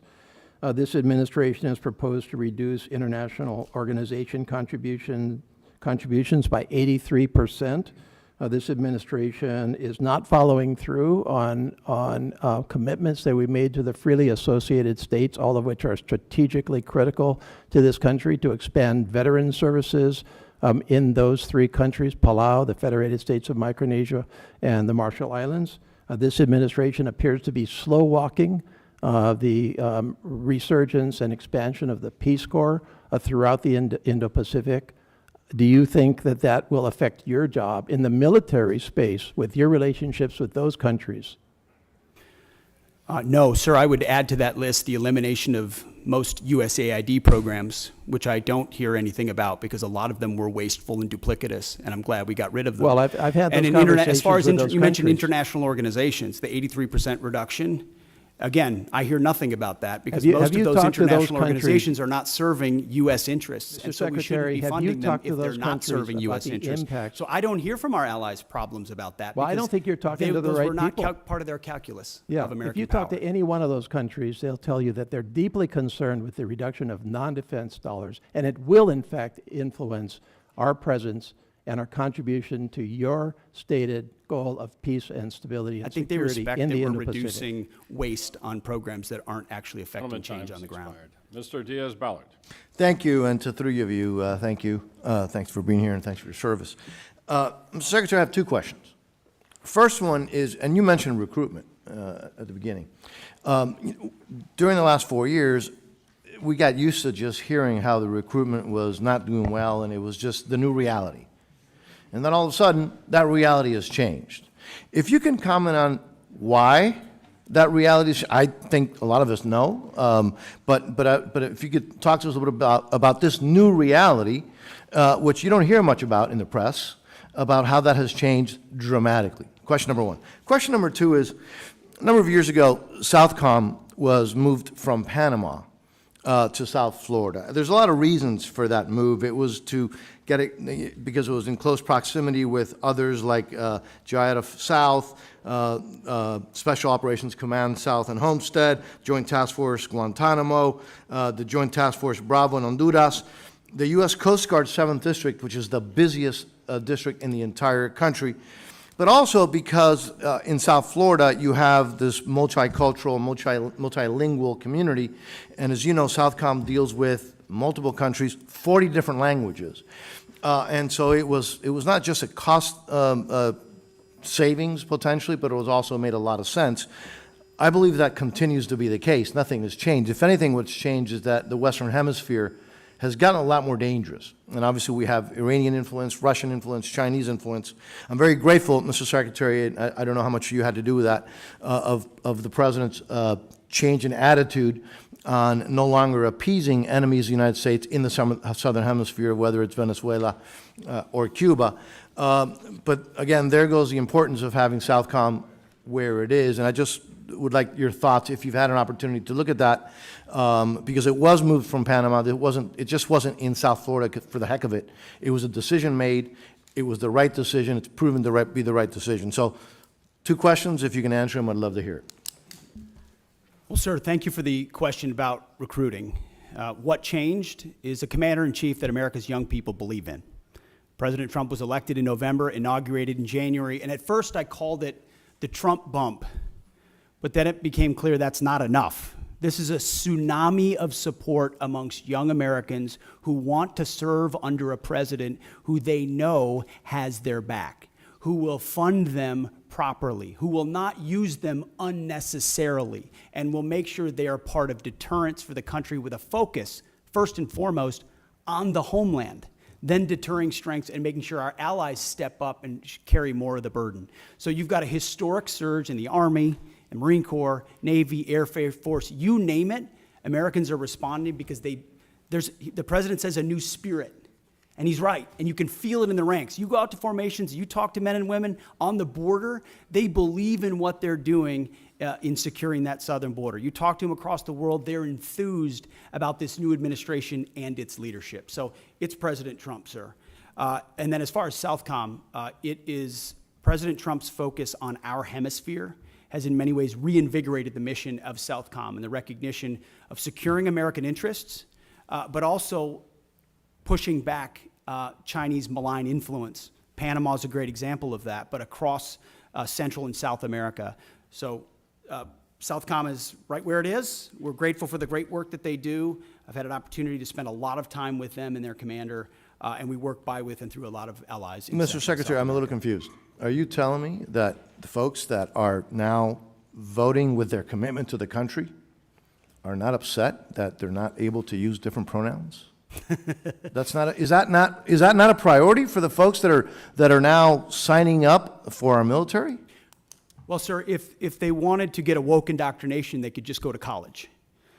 Instead, they're joining the military, where we're focused on the basics. We know men are men, women are women, standards will be high, and we're getting rid of the distractions, the ideologies, the politicization that was in our ranks so that soldiers, men and women, can do their jobs on behalf of the nation.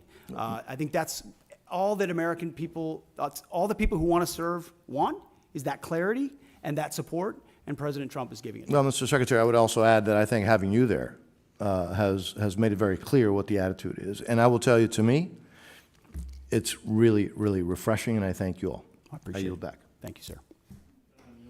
Yields back. Ms. Lee.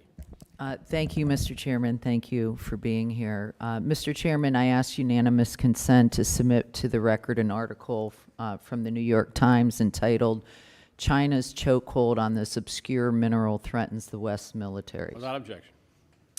Mr. Secretary, this article that I just referenced outlines how the Department of Defense paid an Australian firm 10 times more than it paid MP Materials, an American firm, to onshore the full ecosystem of rare earth production. MP, the largest U.S. rare earth producer, has invested $1 billion of its own capital since 2020 and employs more than 800 Americans. Yet it was undercut by an Australian firm that never even broke ground in the U.S. MP Materials is ready to install their samarium processing equipment and help the U.S. combat China's export controls. And I want to note that China produces the entire world's supply of this obscure rare earth metal that is used almost entirely in military applications because of its its use in heat resistance magnets. So my question is, in accordance with the administration's America First agenda, do you agree that subsidies should first support U.S. companies already investing, hiring, and paying taxes in the United States? And can I have your support in ensuring that the department critical mineral policies will align with this goal? Ma'am, it's an excellent question. It's something we have been very focused on. In fact, my deputy secretary, it is his number one, is ensuring that sourcing of critical minerals, whether they're heavy or light rare earths, are sourced reliably in America first, and if not, then amongst allies. I won't reveal or talk about more than that in a setting like this, because we have reserves and we have capabilities, but at the same time, we have to aggressively work, and MP Materials, Mountain Pass, is a great example of a place where we can partner with industry. But what does China do? You know this. China undercuts the market intentionally to try to corner the market, and we have to account for that in the way that in the things that we support. So the answer is yes, I can have your support. Thank you. I also want to turn now to the collaborative combat aircraft. I represent Las Vegas, Nevada, so we're very excited that the department will base the CCA unit at Creech Air Force Base, which is the center of excellence in uncrewed aircraft systems. And I want to make sure that the department has the resources they need to make this program a success. Last year, the Air Force had to shift $383 million to the CCA program, plussing it up by 60%. Can you assure me that your budget request will fully fund the CCA program this year? Ma'am, it does fully fund the CCA, and we believe in the collaborative combat aircraft, the loyal wingman concept, this idea that you project power more robustly through autonomous, semi-autonomous systems that that amplify our lethal effect. So yes. Thank you. Great. Can you give me an update on the first flight and the production decision for Increment 1, and are we on track for the flight? When will it be? And finally, when do you anticipate the production decision this fiscal year? What quantity of aircraft will we procure? How many vendors will you award? And what factors are you considering? And feel free to chime in. You're talking about the CCA still, Yes. correct?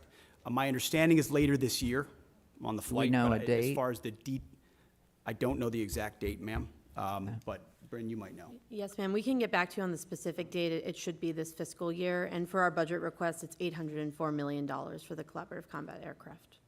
Great. Thank you. How much time do I have left? I'll just, also, can you then outline what is planned for increment 2? What type of capabilities can we expect, and what timeline and critical milestones? We'll get back to you on that one. ma'am. Okay, thank you. With that, I yield.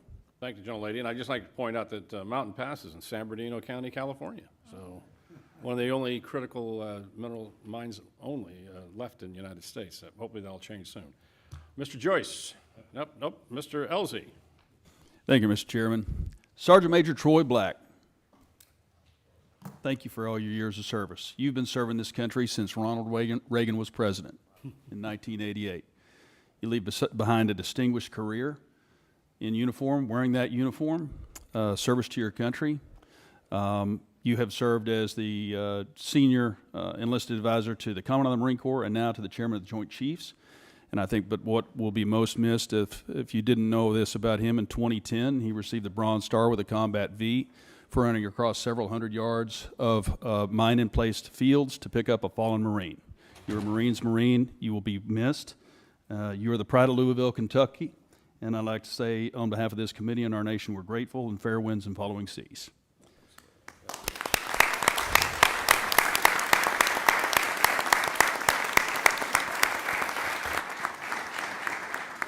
Secretary Hegseth and General Caine and Ms. McDonald, glad you're here. I'm personally grateful for your service to our country and for sharing your valuable time with us today. Raising you bring a non-traditional perspective to your tenure as chairman, having been a guardsman and an entrepreneur. Thank you for saying yes once again when called to serve, and also distinguished Flying Cross and 2 Bronze Stars. You didn't get that by sitting behind a desk. You were a fighter pilot's fighter pilot. You helped the plan to bring down Scuds in 2003. So thank you for your service. And Mr. Secretary, I want to salute you for your leadership and action-oriented approach at the Pentagon. You've created a sense of urgency that General Caine refers to in his testimony, and back to the issue of what we're not talking about today, and it's recruitment. Because in this family business, all volunteer force of ours, parents and their children who want to serve our country are now no longer afraid to sign up for fear of them being misused or not having their merit being rewarded appropriately. So thank you. You've also highlighted our service academies in that effort. Mr. Womack and I both serve on the boards of visitors at West Point and the Naval Academy, so thank you. I also appreciate your guidance on using commercial solutions in acquisition and on reducing the inflation that we have seen in the numbers of flag and general officers. And I think we can make the Pentagon a triangle pretty quick. There are more Navy admirals in the various systems commands than there are in the fleet. That's too many flags in D.C. and not enough at the waterfront or on the flight line. But speaking of acquisition, I want to turn to the plans of a 6th-generation fighter. General Caine, in his prepared statement, states that the F-47 will continue to ensure U.S. air dominance for decades. I'm a fervent supporter of not only F-47, but whatever the FAXX is going to turn out to be. And I want to make that clear to everyone listening. Our Navy, our Joint Force, and our future combatant commanders need the Navy's 6th-generation fighter, the FAXX. Relying only on the Air Force's 6th-generation fighter does not solve our air superiority challenge, because whether they're coming from Guam or Diego Garcia, the DIMPs are already set and the missiles are already guided. It's a non-moving target. An aircraft carrier moves its DIMP every 30 seconds. So we can't do either of those with only the Air Force's plan by. So we either want to win or we don't, and I know we want to win. We have to do it with the FAXX. And a 3-year delay is a de facto cancellation and a win for China, and they are watching. And don't take my word for it. They're conducting unrestricted warfare against us right now. And if you read the 36 guidelines from the 6th century, and they talk about how do you defeat an enemy, or Sun Tzu, you defeat them at home with fentanyl, by taking out our military members before they can even join, 70,000 a year. They're being successful in how they're doing unrestricted warfare, and that's exactly what they're conducting. They're also showing us their 6th-generation aircraft right now, and there's at least 3 that we know they're working on. We can't give the field to them and say 5th generation is okay for the Navy, but it's not for the Air Force. We must have both. So several well-informed, well-respected leaders shared with us the importance of having both the Air Force and the Navy 6th-generation fighters, Admiral Paparo, General Alvin, and Admiral Kilby, acting CNO. I'm not going to put you all on the spot, but I just want to make it clear. If you'd like to address it, you may. I'm just putting it that it's that important to me. So what troubles me about the Pentagon needing to be a triangle now is that one of my favorite movies is Office Space. Remember Milton? Milton down there with the swing line. We're not really sure what he did, but he sure made a lot of trouble for everybody. I think we have a lot of Miltons in the systems commands and down there in the Pentagon, maybe at Cape, who are telling you that we can't do something when we absolutely can. They need to go. So let's get rid of the Milton. Let's invest in this generational investment. I'd like to thank Chairman Calvert, Chairman Calvert, for his investment in the FAXX and the bill, and present to this subcommittee later today. So thank y'all. Appreciate it. Okay, go Navy. Mr. Morelli, you're recognized. Thank you, General, Chairman. I'm grateful for your service and grateful, Mr. Chairman, for the hearing today. I don't want to pile on, Mr. Secretary, and I'm brand new to this subcommittee, but I will say that in the same way we wouldn't go into battle without knowing the number of troops, our weaponry, the number of armaments, equipment, supplies, it's really almost impossible for this committee to do its job without details from the President, from the Department on a budget request. So I wonder whether or not we could get a commitment from all of you to come back before the committee when the full, the President's budget request has been delivered, so you can answer questions in detail about it. Certainly, we'll make sure you get those details, Congressman. Well, getting the details is important, but also being able to answer questions about those details and what they mean, I think would be helpful. So obviously, you know, this is the chairman's decision, but I would ask you to consider coming back before the committee when the President's budget request is submitted to us, so we could get your sense of the various items in it. I want to go back to a topic I think Ms. Capter raised, which is Ukraine, and I really appreciate your comment that when you referred to partners on our side like Ukraine, so I'm glad we still consider them partners on our side. Last week, the Ukraine Defense Contact Group met in Brussels. I know we did not attend, you did not attend, and I don't believe you appeared even remotely, but that was a meeting which allies coordinated billions in aid to help Ukraine. We're talking about funding right now without a budget, without a plan to sustain U.S. support in what I consider the most serious conflict in Europe in a generation. So can you at least give us a sense, Mr. Secretary, of the presidential drawdown aid authorized through January 20th? Do you know how much has actually been delivered? Which PDA? Just the presidential authority that was given through January 20th when the new administration took over. PDA 71 through 74, and there's a 75th, which has not been allocated, and we're in the middle of drawdown 71 through 74. Okay, and do you have a sense of the how much has actually been delivered? I don't know the exact amount that has been delivered, but we're actively monitoring it as well as the lifespan of certain munitions, what munitions remain critical for us, critical for them, critical for allies like Israel. We're paying very close attention to that. Okay, and you can give us a detailed, thank you. Do you know whether the department or the president is prepared to ask for funding for the Ukraine Security Assistance Initiative, and at what level? It is a reduction in this budget. As you know, this administration takes a very different view of that conflict. We believe a negotiated peaceful settlement is in the best interest of both parties and our nation's interests, especially with all the competing interests around the globe. I don't think the word victory has been well defined, or the path to it.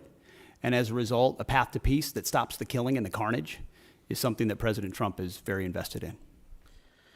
Well, look, I would certainly, I think I would define victory as making sure incursions, illegal incursions by the Russian Federation into Ukraine, which is a sovereign nation, would be a victory, but I'll leave that aside. I want to just touch briefly on, with the limited time I have, the President has announced $175 billion Golden Dome. It's been talked about. I know that what has been talked about, we understand that reconciliation includes a $25 billion down payment.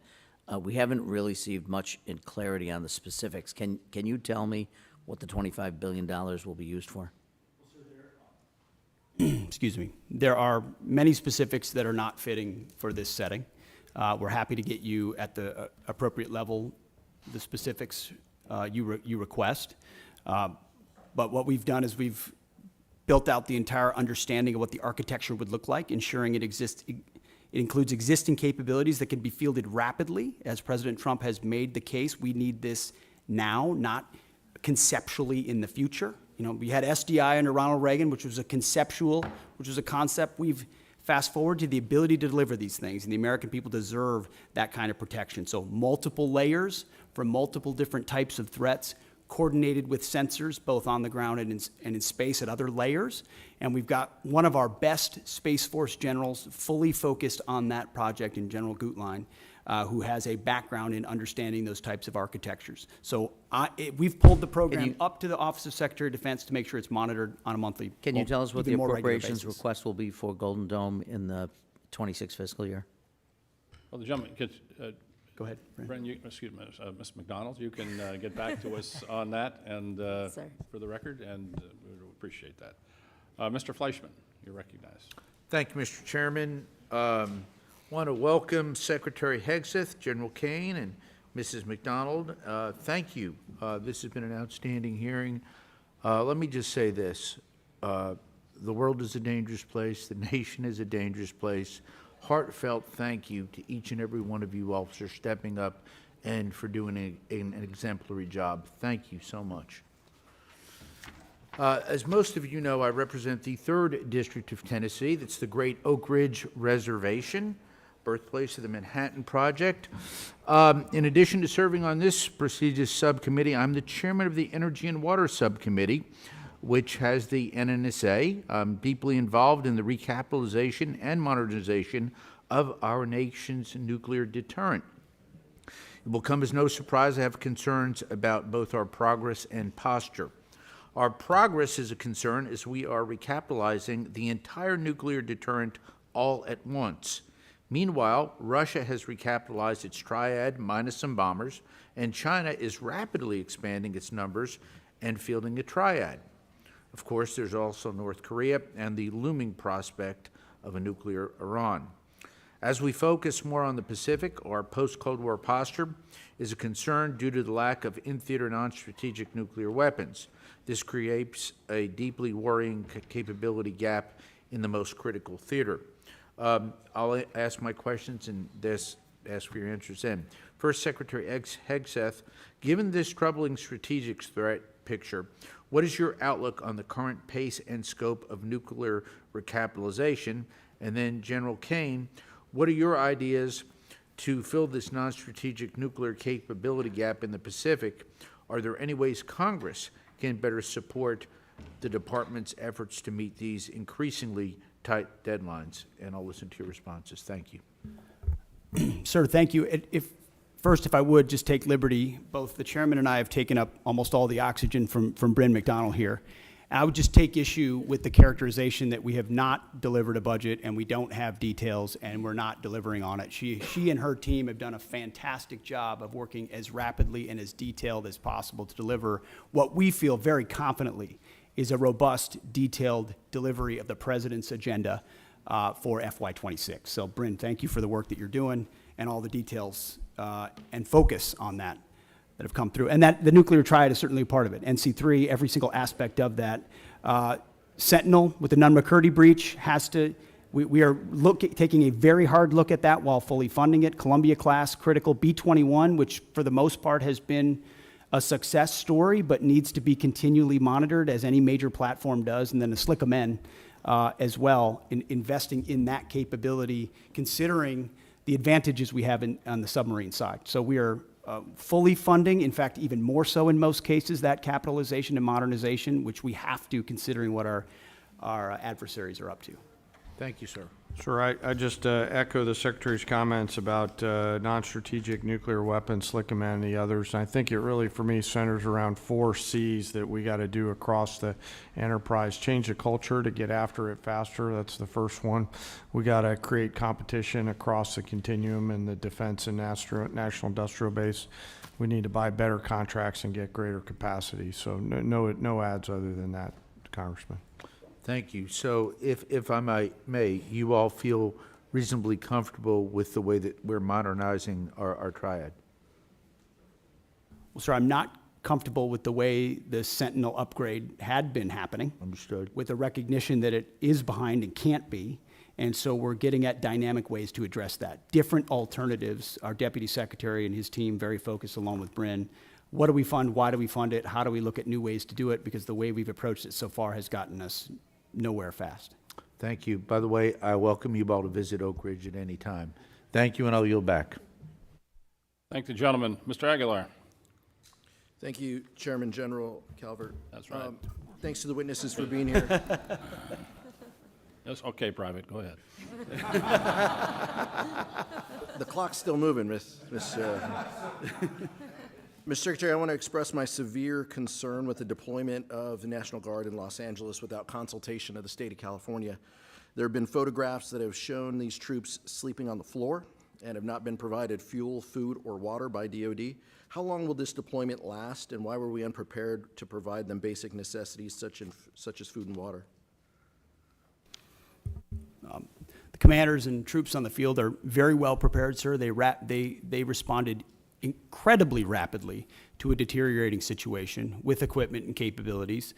We have made sure from the top down, as a Secretary of Defense who's been in a unit holding riot shields outside the White House during the chaos of the summer of 2020. I know what it's like to be immediately deployed into a situation like that. There are moments where you make do as best you can temporarily, but we are ensuring they're housed, fed, water capabilities in real time from my office, because I care that much about the California Guard and the Marines and the men and women who are supporting our ICE agents on the ground. You should check It's with your true office. every day, and that's a disingenuous attack that last? misrepresents how much we care about our troops How and long what will they're the doing to deployment defend ICE agents. I'm not going to take the fact that we don't care about the troops. Nobody cares more about the troops at the top than this Secretary and the Mr. Chairman Secretary, and our how long department. will the deployment last?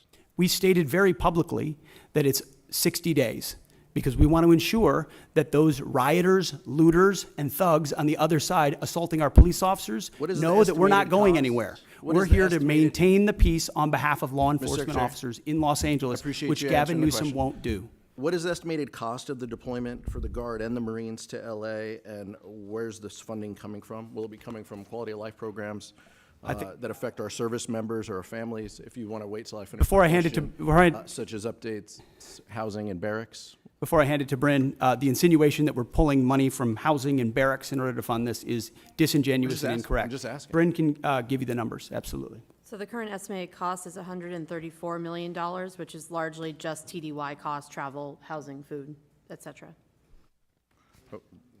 Where's it coming from? That's the cost, but where's it coming from? Out of their O&M accounts. With the most recent deployment of the Marines, Mr. Secretary, what's the justification for using the military for civilian law enforcement purposes in LA? Why are you sending war fighters to cities to interact with civilians? Every American citizen deserves to live in a community that's safe, and ICE agents need to be able to do their job. They're being attacked for doing their job, which is deporting illegal criminals. That should happen in any city, Minneapolis or Los Angeles. And if they're attacked, that's lawless, and President Trump believes in law and order. So he has every authority, and he has done mobilizing National Guard or active duty troops under U.S. code to protect federal agents in their job, which is exactly what we're doing, and we're proud to do it. We're proud to do it. 10 U.S.C. of the U.S. Code 12406 as a legal basis that the President used, cites 3 examples and circumstances for the Guard: invasion by a foreign nation, rebellion or dangerous rebellion against the authority of the government of the United States, or the President is unable with regular forces to execute the laws of the United States. Which authority is triggered here to justify the use? I don't know. You just read it yourself, and people can listen themselves, but it sounds like all 3 to me. If you've got millions of illegals and you don't know where they're coming from, they're waving flags from foreign countries and assaulting police officers and law enforcement officers, that's the problem. The laws of the United States? No, the governor of California is unable to execute the laws of the United States. The President, you said all The 3 apply. governor of the California has failed to protect his people, along with the mayor of Los Angeles, and so President Trump has said he will protect our agents, and our Guard and Marines are proud to do it. The law also says, Mr. Secretary, that the orders for these purposes shall be issued through governors of the states. You and I both know that President Trump has all the authorities necessary, and thankfully he's willing to do it on behalf of the citizens of Los Angeles, on behalf of our ICE agents, and behalf of our country. We've also pulled $1 billion for the border as well, so this just goes into the same, fund, 134, what did Congressman, you what's indicate, 134 million? I was asking Ms. McDonald. Okay. 134 million goes on top of the billion that's been pulled for the So border. the funding that was pulled for this year was largely in FSRM, and in this budget, we're actually looking to plus that funding back up to backfill that for our troops and for their families. Thank you, Mr. Chairman. Thank the gentleman. Mr. Valadeo. Thank you, Chairman. Thank you, Secretary. Thank you, General. Thank you, Ms. McDonald, for being here. I know a lot of things have been asked already, and since I'm the bottom of the totem pole on seniority here, all my questions get asked first, so I'll hit one that's a little closer to home for me. Secretary Hegseth, thank you for addressing the challenges military families have faced under their Global Households Good contract. I've heard directly from my constituents about these issues, so I appreciate your I've heard directly from my constituents, so I appreciate your directive to review the contract and raise rates during peak PCS season. Can you commit to continuing to work with us to monitor the impact and make further improvements as needed? Sir, I appreciate the question. We heard as well the worsening PCS change of station process that military members are facing, that the new attempt to reform it had failed. And we got that word quickly. And when we did that, we didn't try to excuse it away or cover it up. We immediately confronted the process. We fired the person in charge. And we said, we're going to, in this peak season, plus up the amount we reimburse so that families are reimbursed properly. And we use both systems, the legacy system and the new system, to ensure their needs are actually met. At the end of that process, we will then do a thorough reform of how it actually happens. It hasn't worked for far too long. Everybody knows it. It's about time we take a look at the process. I mean, think about the things we can deliver in real time to people in far-flung places across the country and across the world. And you can't reliably move an E4 from California to New York and ensure that the goods get there within a week. That's a failure of the United States military, and we're going to fix it. I appreciate that. Next question, Secretary Hegseth. With rising tensions involving Russia and China, what steps is the department taking to ensure our defense industrial base can meet surge demands across multiple theaters? Are we seeing adequate investments in munition stockpiles, logistics, and supply chain resilience, in particular when it comes to critical inputs like rare earths and other essential minerals? I would just echo exactly what you said. It's because of the urgency of the moment, the reality of the threats we face, the threats that are joining forces in a sort of an anti-American, anti-Western bloc, are developing capabilities that they're fielding and trying in other theaters to refine them. The munitions that we have, where we use them, how we procure them, and what we use them for, the supply chain that goes into the materials on those munitions. Unfortunately, we inherited a department that didn't pay enough attention to that seemed to think sourcing from adversaries was going to be okay in a time of contingency or crisis. We are changing that. Or content to make the same munitions we've had in the past because, well, they were made in somebody's district or they were made in somebody's state, and that's the way we always do it. We're not doing that anymore. We're making the tough calls based on the threats we face, matching it to the capabilities, and I'm happy to sit in front of every and any committee and explain why we're doing it, because it's about time. It's about time we challenge that, and that doesn't mean we don't want input. We do want input. We know why people are invested in certain programs and certain systems, but it's our job to make the tough calls, and President Trump has asked us to do that. I'm willing to make the tough calls, whether it's on personnel, systems, platforms, modernization, and partner with folks like General Caine and the Joint Staff who've been with us in every step of the way. I appreciate that. So we got a little more time. So Secretary Hegseth, as the department looks to stay ahead of near-peer threats, will the defense budget continue to invest in hypersonic weapons and defense systems, including unmanned, high Mach, and next-gen aviation technologies? The answer is yes. In a way, unfortunately, the previous administration did not. So if you're looking at long-range fires, autonomous systems, hypersonics are part of warfare of the long-range drones, a part of the warfare of the future. That means we're investing in them to be better than our adversaries. Not accept the fact that we have matching capabilities, but what more can we do to enhance those so we're ahead of the curve? Because when President Trump says we have the best platforms, the best systems, the best fighters, the best ships, the best vehicles, he means it, and we mean business on it, and we're going to deliver it. All right, thank you. And I've got 30 seconds. So General Caine, if Congress had $1 extra to invest today most effectively to strengthen our deterrence posture against China, Russia, and threats in the Middle East, where should it go? 20 seconds. Wow, I'm gonna take 19 of those, Congressman. Probably in munitions. I don't know how much we'd buy for $1, but I'd want to make sure that the joint force is properly armed at scale at the tactical edge, and the youngsters that volunteer to serve have what they need. I appreciate that. Thank you, Chairman. I yield back. Thank the gentleman. Mr. Joyce.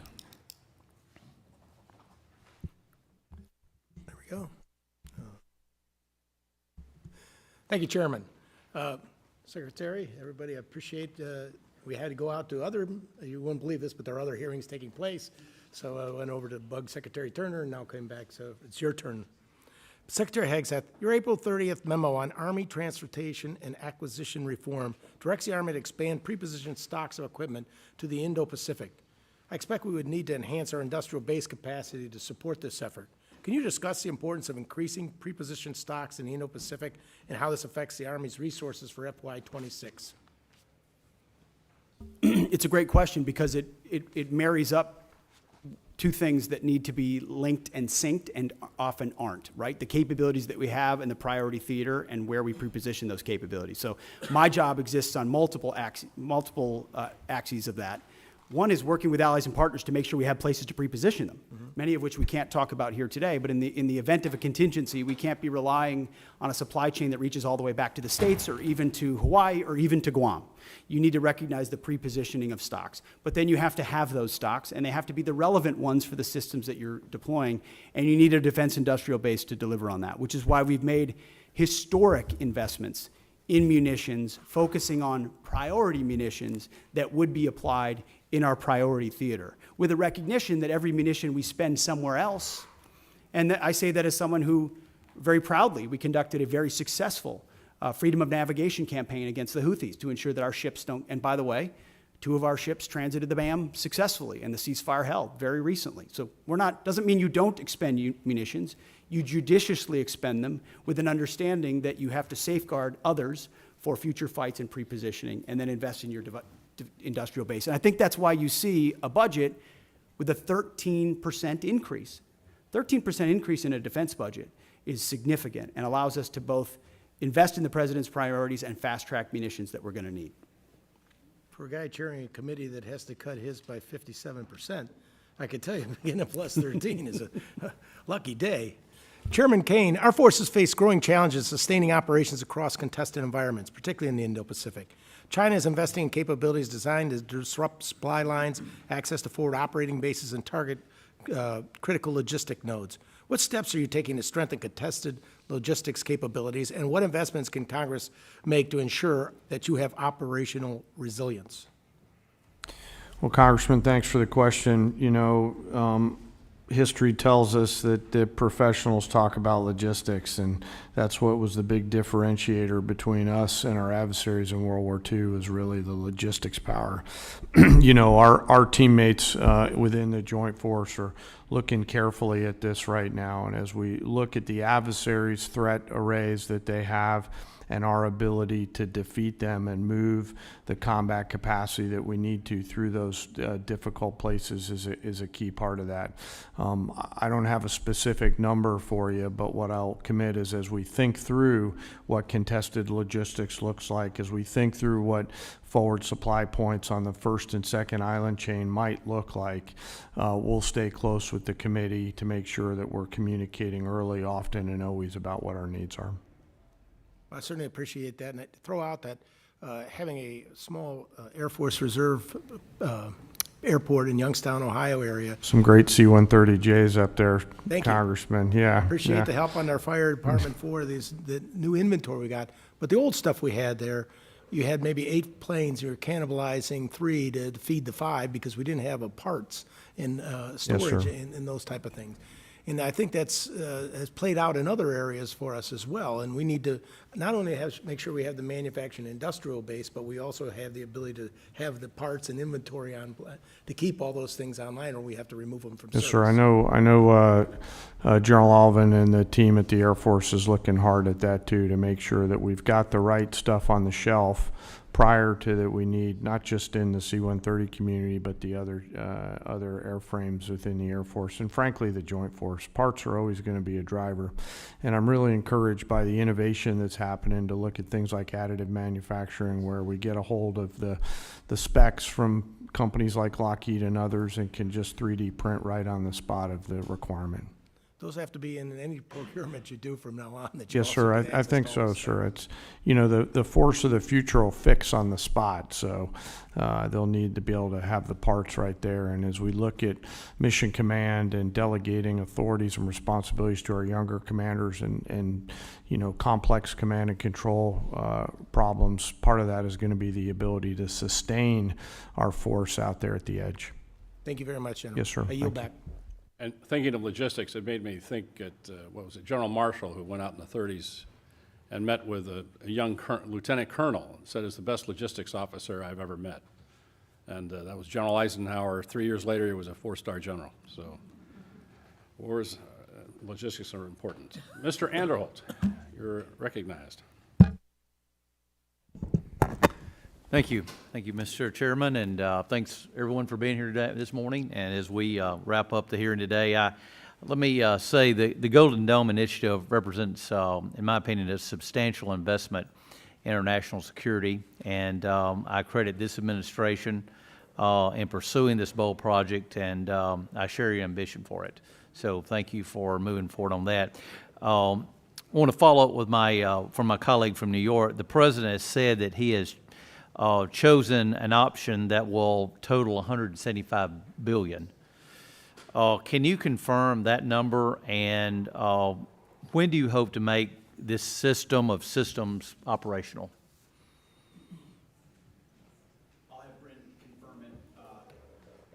I'll confirm it, but our belief is that 175 is the totality, that this is the initial investment, but that a lot of the investment will eventually be in systems, some of which are already in production. We'll need to ramp up the production of them because the President has charged us with having this mission capable by the end of his term. So this is not something that's futuristic. This is not something that will happen in some distant future based on some technology we don't yet have or can't field.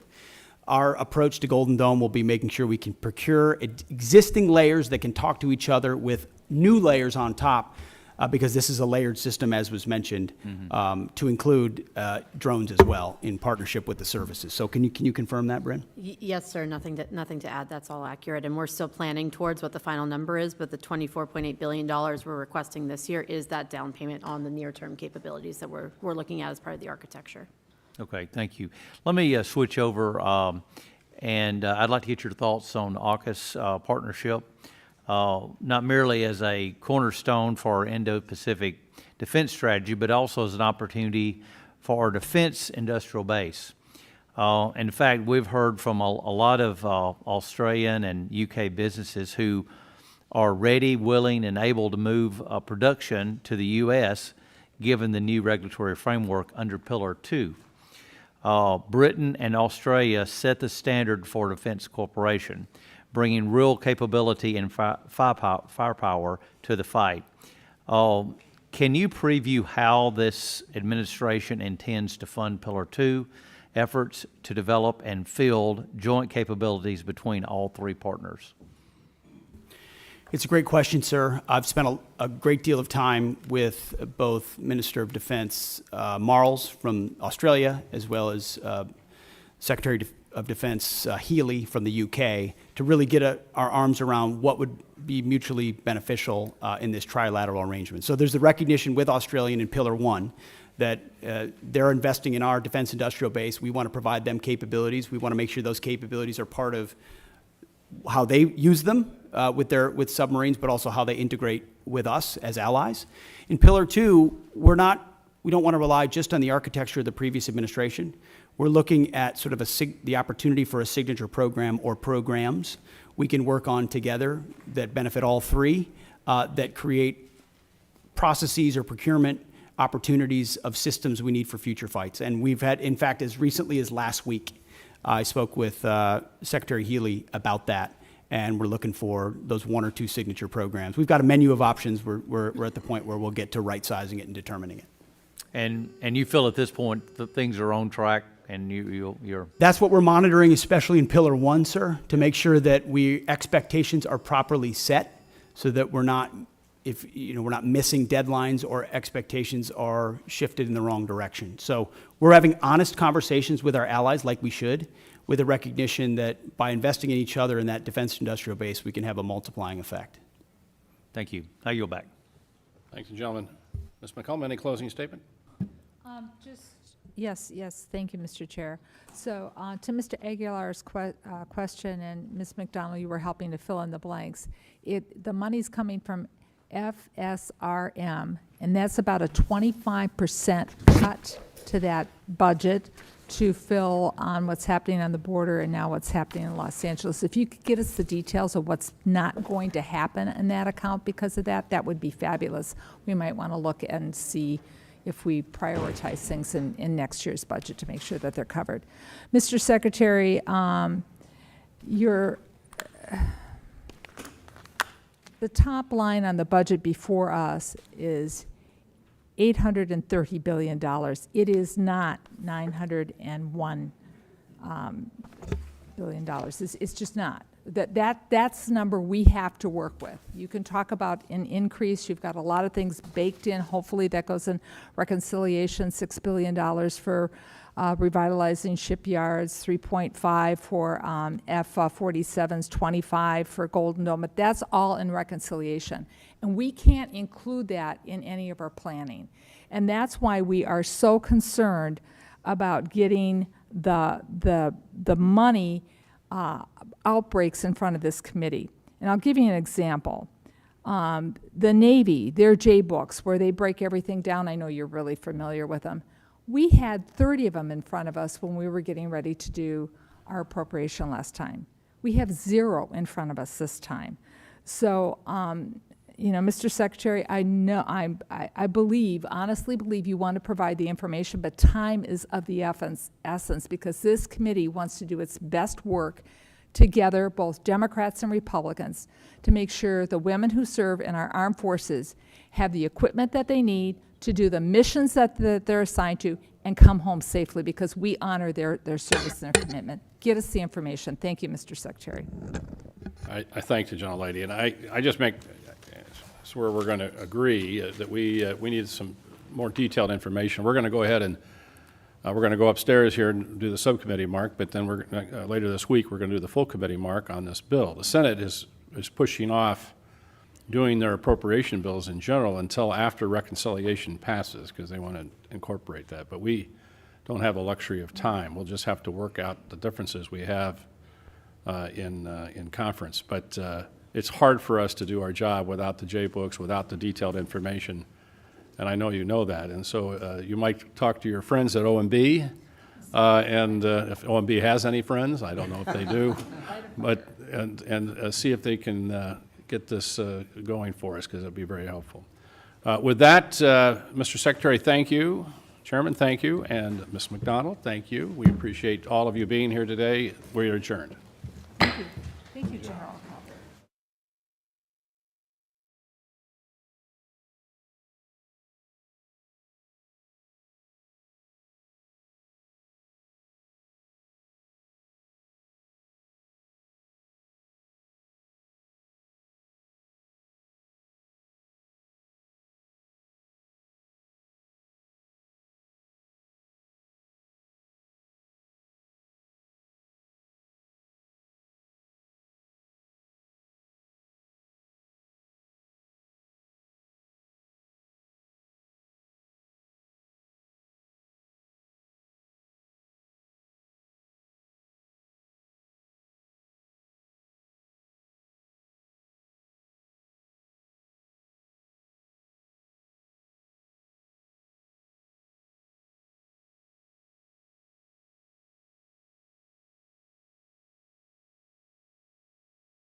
The subcommittee will come to order.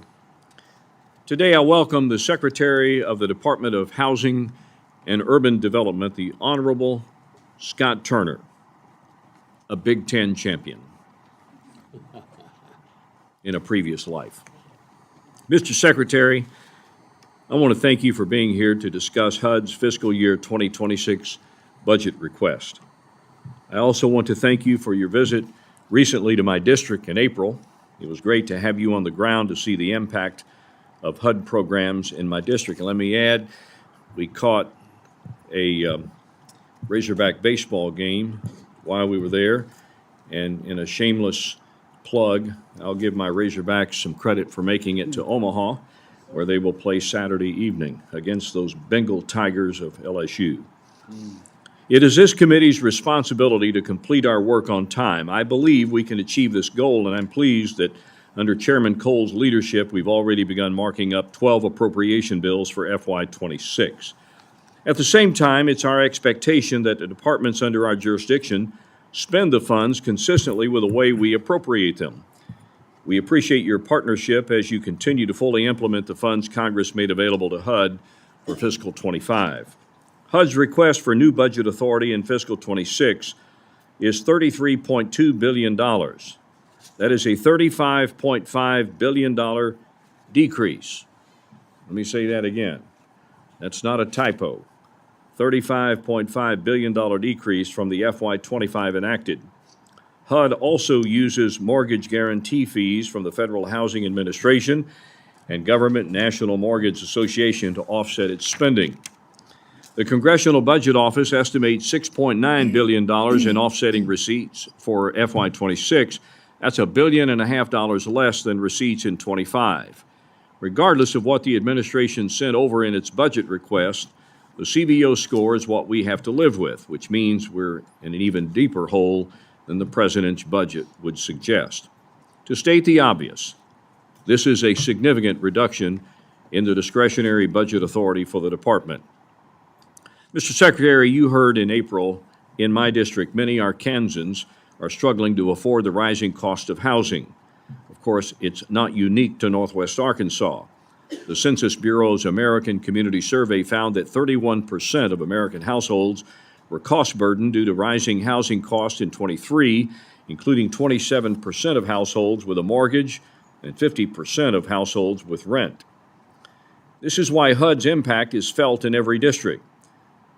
Through its rental assistance programs, HUD ensures that the poor, veterans, the elderly, and those with disabilities can live with dignity.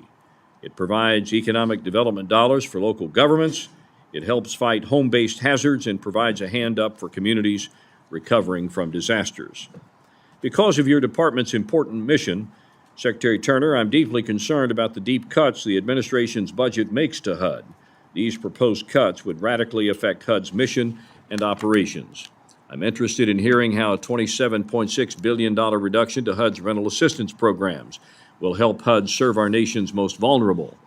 Your proposal is light on details on how the formula for your proposed state rental assistance program will ultimately work. I'm also curious how HUD will support community development in low and moderate income communities when some of its most important and popular programs, like community development block grants, have been zeroed out. These programmatic changes need to go through the authorizing committees, particularly the proposals to block grant assistance to the states and the dramatic changes on how we combat homelessness in America.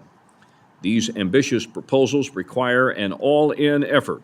I welcome ongoing dialogue with our authorizing colleagues. HUD's program should work better for the American people. You and I have discussed how there is fat to cut at HUD, but if we cut too deep and if we cut too fast, HUD's programs will not serve the communities you and I have pledged to help. I look forward to learning about your goals for HUD for this upcoming fiscal year and beyond. This subcommittee stands ready to work with you to better serve all Americans as we write this year's THUD bill. I'd now like to recognize the ranking member and my partner in this effort, the gentleman from South Carolina, Mr. Clyburn, for his opening statement. Thank you very much, Mr. Chairman, and welcome, Mr. Secretary. I think we can all agree that housing is a basic human need and serves as a foundation for education, health, and financial outcomes for nearly every family in America. And where you live matters. Without a safe and stable place to live, it is difficult for families to improve educational outcomes, maintain good health, or increase their earnings and build wealth. Across the country, more than 771,000 people are experiencing homelessness, and 75% of low-income renters spend more than half of their income on rent. According to the Census Bureau, last year, the annual cost of renting grew faster, 3.8%, than home values, 1.8%, for the first time since 2011. This comes at a time when more than 56% of African Americans' households and 53% of Hispanic households pay more than 30% of their income on rent, compared to less than 47% of white Americans. Meanwhile, because of existing budget constraints, only 1 in 5 families can receive federal rental assistance. Despite these disparate realities, your department's 2026 budget request proposes to cut HUD funding by more than half. This is not only unacceptable, but unrealistic given the dire need to lower the cost of living for Americans. Mr. Secretary, your budget proposes to eliminate Section 8, public housing, housing for the elderly, housing for persons with disabilities, housing for persons with AIDS, HIV, and the continuum of care programs. Instead, you are proposing to establish a so-called state rental assistance program to block grant rent payments via a formula you have yet to define. Your budget also proposes to eliminate nearly all of HUD's housing construction, supply, and preservation programs. Time does not permit me to enumerate all of them. These so-called reforms would shift HUD program costs onto low-income residents, and I have yet to see from your budget evidence that funding that we could save in these time limits and work requirements if they become law. This doesn't help families who already are working multiple jobs to become self-sufficient. Instead, it creates chaos, financial uncertainty, and pushes these families into more severe trade-offs. A choice of feeding your family, paying for medications, or paying rent. Lastly, I would be remiss if I did not highlight the cuts to fair housing enforcement and your attempts to deregulate long-standing civil rights law. Mr. Secretary, let's remember the long and painful history that led to the creation of the fair housing law. The Federal Housing Administration, banks, and insurance companies literally drew red lines on maps around the neighborhoods where they refused to provide home loans and insurance to otherwise qualified home buyers. I know. I was born in one of them, and I currently live in one of them. This discrimination extended to black veterans returning from World War II, Korea, and Vietnam. These men and women had served their country, yet were excluded from the GI Bill's housing benefits that were transformational for white families. Black veterans were denied VA-backed loans. Of the first 3,350 VA home loans in Mississippi, only 2 went to blacks. Not 2%, 2 out of 3,350. Not even fighting for our country abroad earned blacks a fair shot at the American dream here at home. Black families were denied the primary path to building generational wealth, and that created a racial wealth gap that persists to this day. I know this as well. I serve on 2 of the boards of the predecessor banks to what is now Bank of America. I chaired the Community Reinvestment Act Committee, and I served on the Audit Committee. I led the investigations into my own bank for its discrimination. The Fair Housing Law of 1968 represents a simple but crucial promise that every American would have an equal opportunity to secure safe, decent housing. Unfortunately, since the start of this administration, we have seen an attack on long-standing laws that were enacted to stop excluding blacks from the greatnesses of this country. The current state of housing and the cost of living in America calls on us to question our national priorities. Unfortunately, Mr. Secretary, this budget proposal